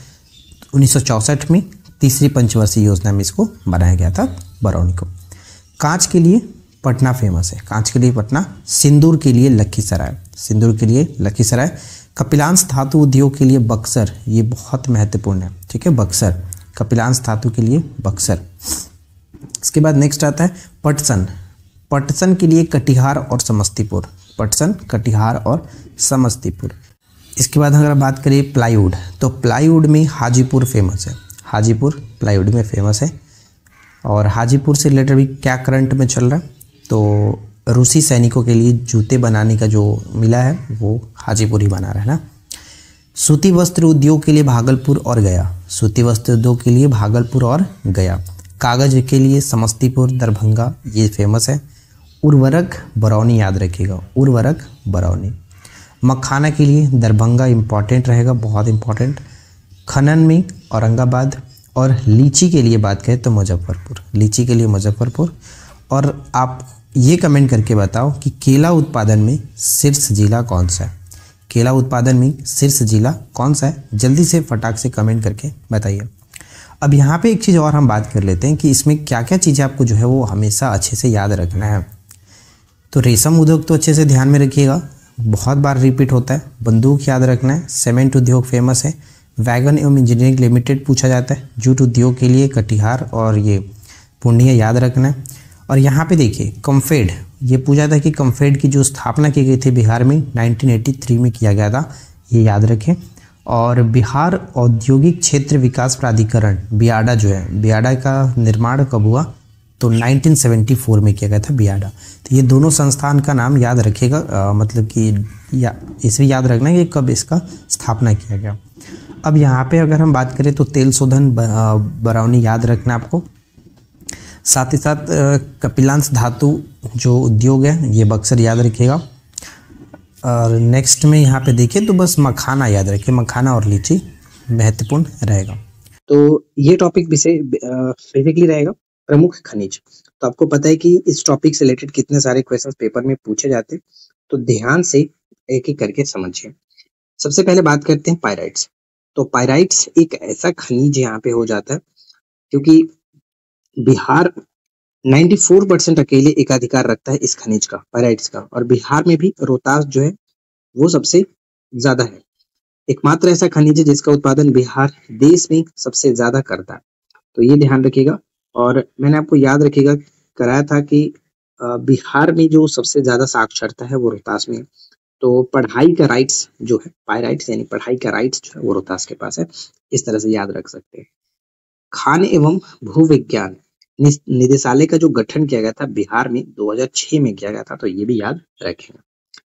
अब देखिए पायराइट्स के साथ साथ रोहतास जो है वो गंधक और डोलोमाइट इन दोनों का भी उत्पादन करता है, यानी पायराइट्स, गंधक और डोलोमाइट ये सभी रोहतास में भी देखने को मिलता है। जमुई के बारे में तो आपको अच्छे से पता चल ही गया होगा कि जमुई पूरे देश में अपना वर्चस्व बना लिया, क्योंकि यहाँ पे सोने का बहुत ज्यादा भंडार देखने को मिला था। करीब 40% से ज्यादा जो है वो आपका बिहार के जमुई से सोने का उत्पादन होने लगा, तो ये ध्यान रखेंगे। अब नेक्स्ट यहाँ पे आता है बक्साइट। तो बक्साइट मुंगेर और रोहतास ये दो जिलों में देखने को मिलता है। बेसिकली जो स्टार्टिंग का मैंने जिला रखा है उस पर आप फोकस करना, क्योंकि वही सबसे ज्यादा पूछा जा सकता है कि किस जिले में सबसे ज्यादा बक्साइट मिलता है, तो मुंगेर में। तो गैरों का बक्सा नहीं छूते, यानी मुंगेर यानी गैरों का बक्सा नहीं छूना चाहिए। अब है मैग्नेटाइट, जो कि गया और जमुई में देखने को मिलता है मैग्नेटाइट, तो याद रखिएगा मैग्नेटाइट गया और जमुई। हेमेटाइट जो है वो आपका भागलपुर में, हेमेटाइट भागलपुर में, राइट। फेल्सपार, क्रोमियम ये जो है वो गया में मिलता है, फेल्सपार और क्रोमियम गया में मिलता है। अगर आप कहेंगे तो मैं सब पर एक ट्रिक्स वाली वीडियो अलग से प्रोवाइड कर दूंगा ताकि इन सभी चीजों को याद रखने में कोई दिक्कत आपको ना हो, क्योंकि अगर हमारे पुराने व्यूअर आप होंगे तो पहले आपको पता होगा मैंने ट्रिक से भी याद कराया हुआ है। सीसा और जस्ता की बात किया जाए तो रोहतास और बांका, ठीक है, रोहतास और बांका, ये ध्यान रखिएगा। सीसा और जस्ता में रोहतास और बांका शीर्ष पर है। इसके बाद नेक्स्ट है कि चूना पत्थर। चूना पत्थर में भी रोहतास और कैमूर आता है, ये तो पता ही होगा, चूना पत्थर में रोहतास और कैमूर शीर्ष पर है। खनिज तेल में भी रोहतास आता है, खनिज तेल में रोहतास।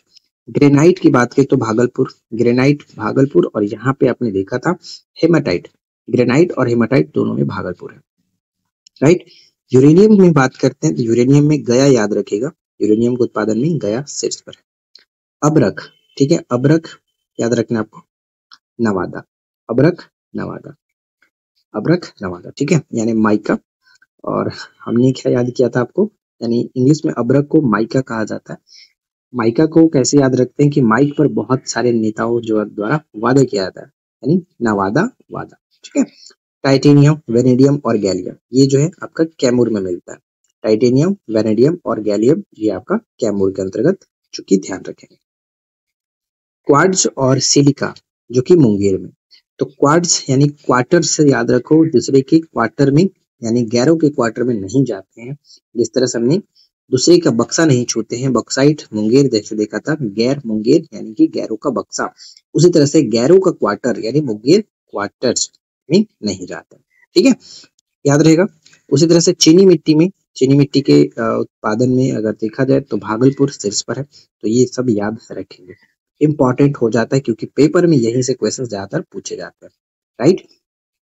अब एक छोटा सा पॉइंट और मैंने यहाँ पे मेंशन कर दिया कि बिहार में खनिज अधिकांश मात्रा में दक्षिणी बिहार में देखने को मिलता है, यानी जो दक्षिणी बिहार आपका है, इस तरह का जो क्षेत्र है, इसमें ज्यादातर आपको देखने को मिलेगा।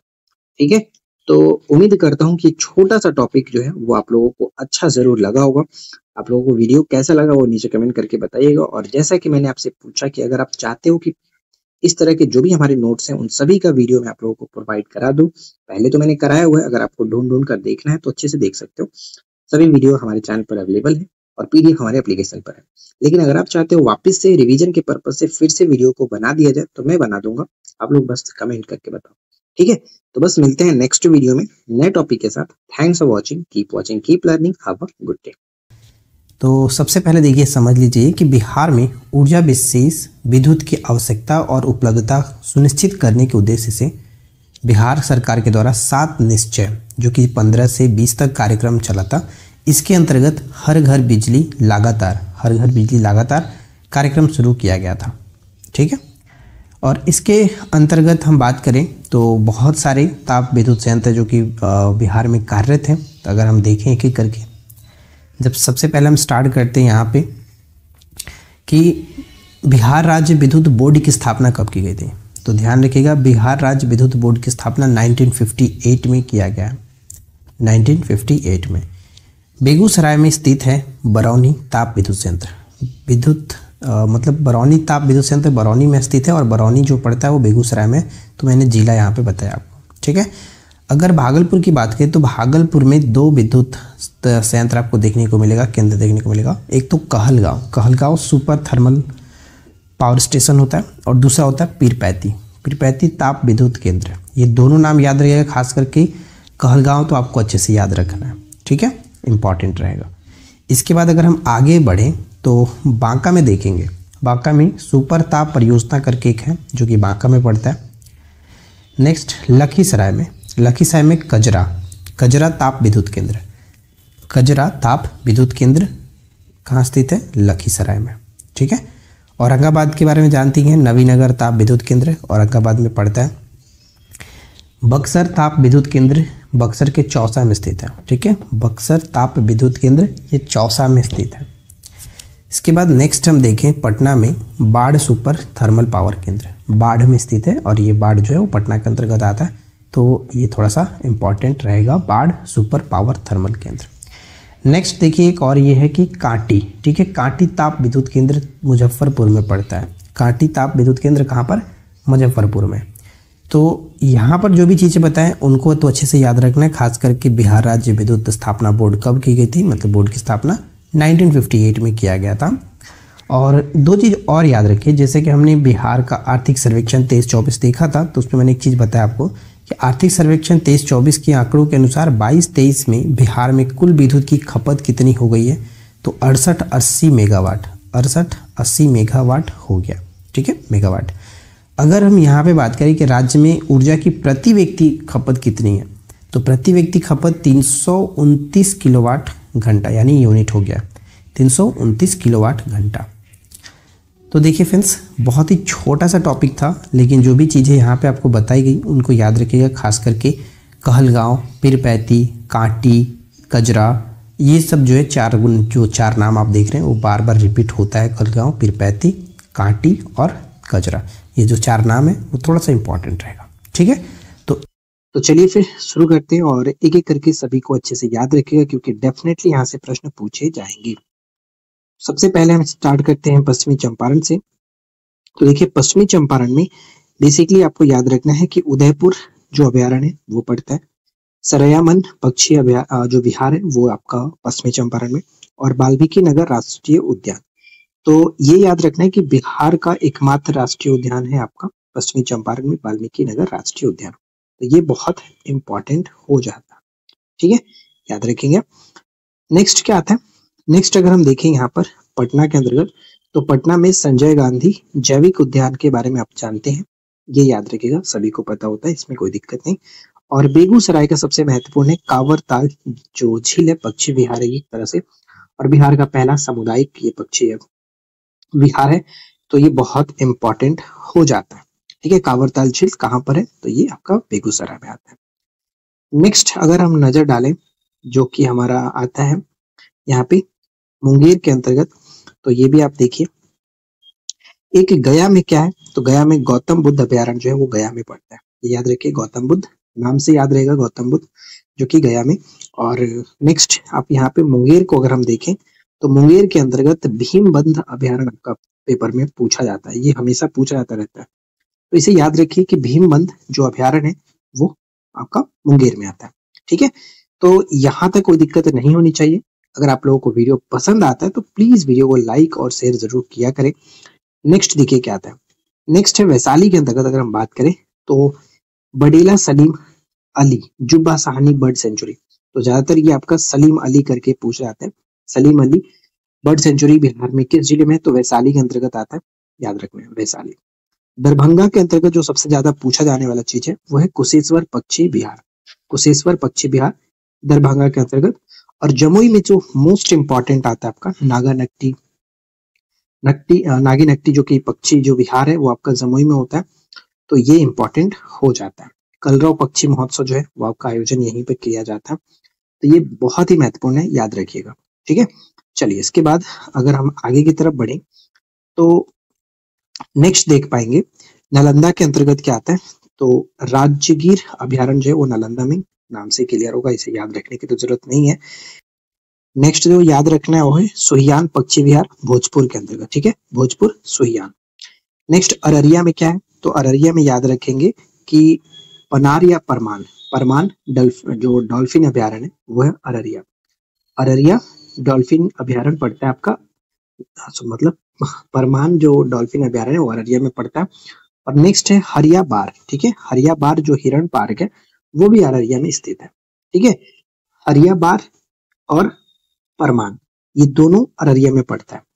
कटिहार के अंतर्गत गोगाबिल पक्षी विहार, मोस्ट इंपॉर्टेंट, गोगाबिल पक्षी विहार जो है वो कटिहार में, ये बहुत बार पेपर में पूछा गया, तो इसे याद रखिए। भागलपुर की अगर हम बात करें तो भागलपुर में देखने को मिलता है विक्रमशिला गंगा डॉल्फिन। ठीक है, विक्रमशिला गंगा डॉल्फिन ये आपका भागलपुर के अंतर्गत आता है, जो कि बहुत ही महत्वपूर्ण पूछा जाता है। तो लगभग हमने बिहार के बारे में सब कुछ कवर कर लिया है जहां से पूछा जाता है। और एक मैं आपको बता दूं कि हाल ही में घोषणा की गई है कि कैमूर में आपका दूसरा जो कि अभ्यारण्य बनने की बात की जा रही है।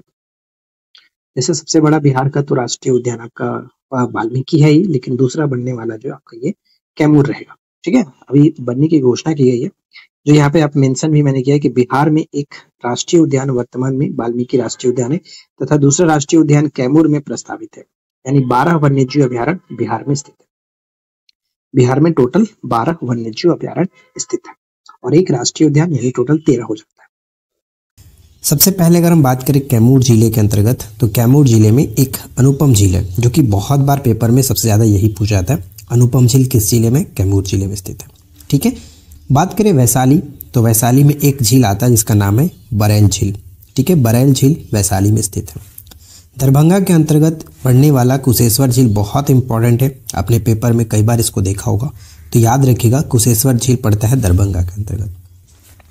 बात अगर भागलपुर की करें तो भागलपुर में जगतपुर झील स्थित है। भागलपुर में जगतपुर झील स्थित है और ये चारों के चारों झील बहुत ज़्यादा इंपॉर्टेंट है पेपर के पॉइंट ऑफ व्यू से, तो इन चारों को अच्छे से याद रखिएगा। खास करके अनुपम झील तो अब तक सबसे ज़्यादा बार पूछा गया। राइट, अब बात करते हैं यहाँ पे काबरताल झील। काबरताल झील आपको पता ही है कि क्यों इंपॉर्टेंट हो जाता है, क्योंकि बिहार से ये पहला रामसर स्थल था। ठीक है, रामसर स्थल था नहीं, अभी भी है, तो इस चीज़ के लिए इंपॉर्टेंट होगा काबरताल झील, जो कि बेगूसराय में स्थित है, इसे अच्छे से याद रखना। बात अगर हम नालंदा की करें तो नालंदा में घोड़ा कटोरा झील जो देखने को मिलेगा राजगीर में स्थित है, नालंदा जिले के राजगीर में, तो यहाँ पे घोड़ा कटोरा झील आपको याद रखना है। सहरसा की बात करें तो सहरसा में एक यहाँ पे झील देखोगे आप, तो सिमरी बख्तियारपुर झील आता है। सिमरी बख्तियारपुर झील इस नाम से ये प्रसिद्ध है, सहरसा में स्थित है। कटिहार में गोगाबिल झील, जो कि बिहार का पहला सामुदायिक झील के रूप में इसको मान्यता दी गई है, गोगाबिल झील। ठीक है, तो यहाँ तक आपको जो भी झीलें बताई गई इनको पॉइंट टू पॉइंट इसी तरह से याद रखिएगा, क्योंकि बहुत ही ज़्यादा महत्वपूर्ण है। मैं बार बार बोल रहा हूँ कि इनको याद रखना, खास करके काबरताल झील है, अनुपम झील याद रखना है, कुशेश्वर झील याद रखना है, ये तीन आपको अच्छे से याद होना चाहिए। अब इसके बाद अगर हम आगे बढ़ें तो यहाँ पर आप देखोगे तो गया के अंतर्गत अगर हम बात करें तो मुचलिंडा झील जो है, मुचलिंडा ये झील पड़ता है बोध गया के अंतर्गत, यानी गया जिले के अंतर्गत मुचलिंडा झील आता है। ठीक है, एक आता है खड़गपुर झील। खड़गपुर झील, जैसे खड़गपुर की पहाड़ी आपको पता है कि मुंगेर में स्थित है, तो ये भी आपका मुंगेर में पड़ता है खड़गपुर झील। ठीक है, पहाड़ों के बीच में स्थित ये झील है, तो इंपॉर्टेंट रहेगा खड़गपुर झील।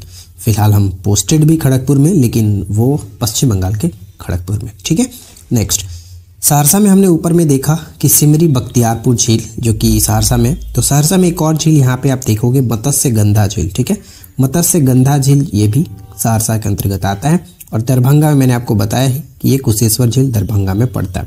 राइट, तो कुशेश्वर, अनुपम, घोड़ा कटोरा, ये बार बार रिपीट होने वाली चीज़ें हैं, तो ये याद रखेंगे। काबर थाल जो कि याद रखना है। इसमें कौन कौन सी पहाड़ियाँ आता है, तो देखिए रोहतास जिले के अंतर्गत देखा जाए तो रोहतासगढ़ पर्वत आता है। करमचट इसको बोलते हैं, कहीं कहीं करमचट देखने को मिलता है, तो करमचट की पहाड़ी जो है वो यहाँ पे है। शेरगढ़ पर्वत देखने को मिलेगा और कैमूर पहाड़ी आपको देखने को मिलेगा। कैमूर पहाड़ी जो है वो बिंद जो पर्वतमाला है, बिंद पर्वतमाला उसका हिस्सा ये माना जाता है कैमूर पहाड़ी। तो ये सब के सब जो है वो रोहतास के अंतर्गत आते हैं। कैमूर जिले में पड़ता है मुंडेश्वरी पर्वत। माँ मुंडेश्वरी का यहाँ पे काफ़ी अच्छा धाम भी है, पर्यटन स्थल, और ये पहले से काफ़ी ज़्यादा विकसित भी हो रहा है। तो अगर आप यहाँ पे आसपास हैं तो ज़रूर यहाँ पे विजिट करिए। तो कुल मिलाकर यहाँ पे रोहतास और कैमूर में ये सब पर्वत देखने को मिलता है। और सबसे ज़्यादा जो पूछा जाता है पेपर में वो हमारा है पश्चिमी चंपारण का, जो सबसे उत्तरी जो जिला है पश्चिमी चंपारण। इसकी सबसे ऊंचा जो बिहार में सबसे ऊंचा जो चोटी माना जाता है वो सोमेश्वर श्रेणी में ही आता है। सोमेश्वर की श्रेणी, ठीक है, सोमेश्वर की पहाड़ी, तो चंपारण जिले के अंतर्गत आता है। अब देखिए ये जो है वो शिवालिक पर्वत का हिस्सा माना जाता है। पश्चिमी चंपारण में जो सोमेश्वर पहाड़ी है वो शिवालिक श्रेणी का हिस्सा माना जाता है, और ये 3 तरह से बटा हुआ है। इस तरह से आप देखेंगे तो ऊपर वाला जो श्रेणी है वो आता है सोमेश्वर श्रेणी, बीच में हरहा नदी जो घाटी है वो बीच में है, इन दोनों के बीच में, यानी रामनगर दून श्रेणी के और सोमेश्वर श्रेणी के बीच में हरहा नदी घाटी जो है वो पड़ता है। तो ये तीनों मैंने यहाँ पे डिनोट कर दिया, तीनों को ध्यान में रखेंगे। अब इधर अगर हम बढ़े तो औरंगाबाद देखेंगे। औरंगाबाद जो जिला है इसमें एक पहाड़ देखने को मिलेगा, उमगा पहाड़। उमगा पहाड़ तो नाम से क्लियर होगा, जैसे कि ऊ आप जब लिख रहे हैं तो ये आप अ की तरह लिख रहे हैं, तो औरंगाबाद भी इस तरह से लिखाता है, तो ये नाम याद रहेगा, आराम से गेस कर लेना, उमगा पहाड़ी औरंगाबाद। जमुई की अगर बात करें जमुई जिले में तो देखिए गिद्धेश्वर पर्वत जो कि इंपॉर्टेंट है, और टोला पहाड़ी। और आपको पता ही है कि आजकल जमुई जो है वो सोना के लिए काफ़ी फेमस है, पूरे भारत में काफ़ी फेमस ये चल रहा है जमुई। और साथ ही साथ बिहार को 2 नया रामसर स्थल भी दिया, मतलब कि भारत के रामसर स्थल में बिहार से 2 नए रामसर स्थल को जोड़ा गया, और इस तरह से टोटल बिहार में 3 रामसर स्थल हो जाते हैं। अब आता है मुंगेर। तो मुंगेर के अंतर्गत एक पहाड़ी देखने को मिलता है आपको कि खड़गपुर की पहाड़ियाँ, ठीक है, बिहार की सबसे पुरानी पहाड़ियों में से माना जाता है खड़गपुर की पहाड़ी, तो ये आपको याद रखना है।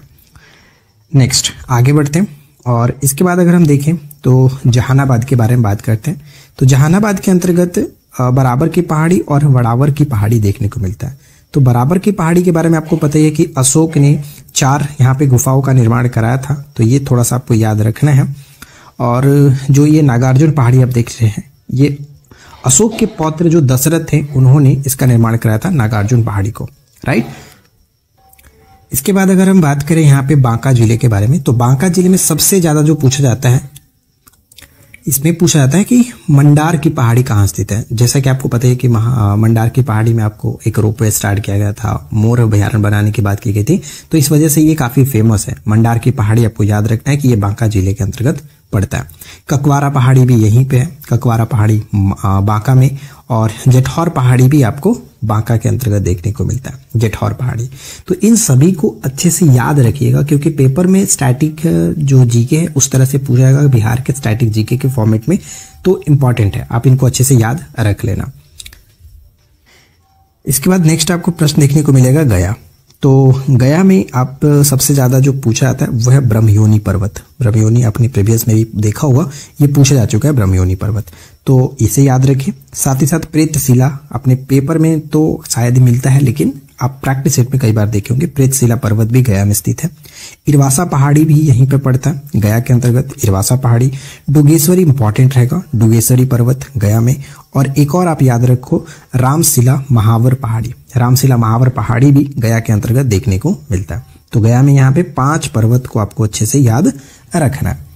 और लास्ट हम देखते हैं नालंदा जिले के अंतर्गत जो पड़ता है, जैसे कि यहाँ पे विपुलगिरी पहाड़ी जो है नालंदा में, उदयगिरी पहाड़ी और साथ ही साथ रत्नागिरी पहाड़ी, ये 3 तो आपको इंपॉर्टेंट है, फेमस याद रखना है। साथ ही साथ वैभागिरी जो पहाड़ी है वो भी नालंदा जिले के अंतर्गत, और सोनगिरी पहाड़ी भी इसी के अंतर्गत आता है, नालंदा जिले के अंतर्गत। ये राजगीर जो है, राजगीर के आसपास ये पूरे पहाड़ी जो है आपको देखने को मिलता है। तो आई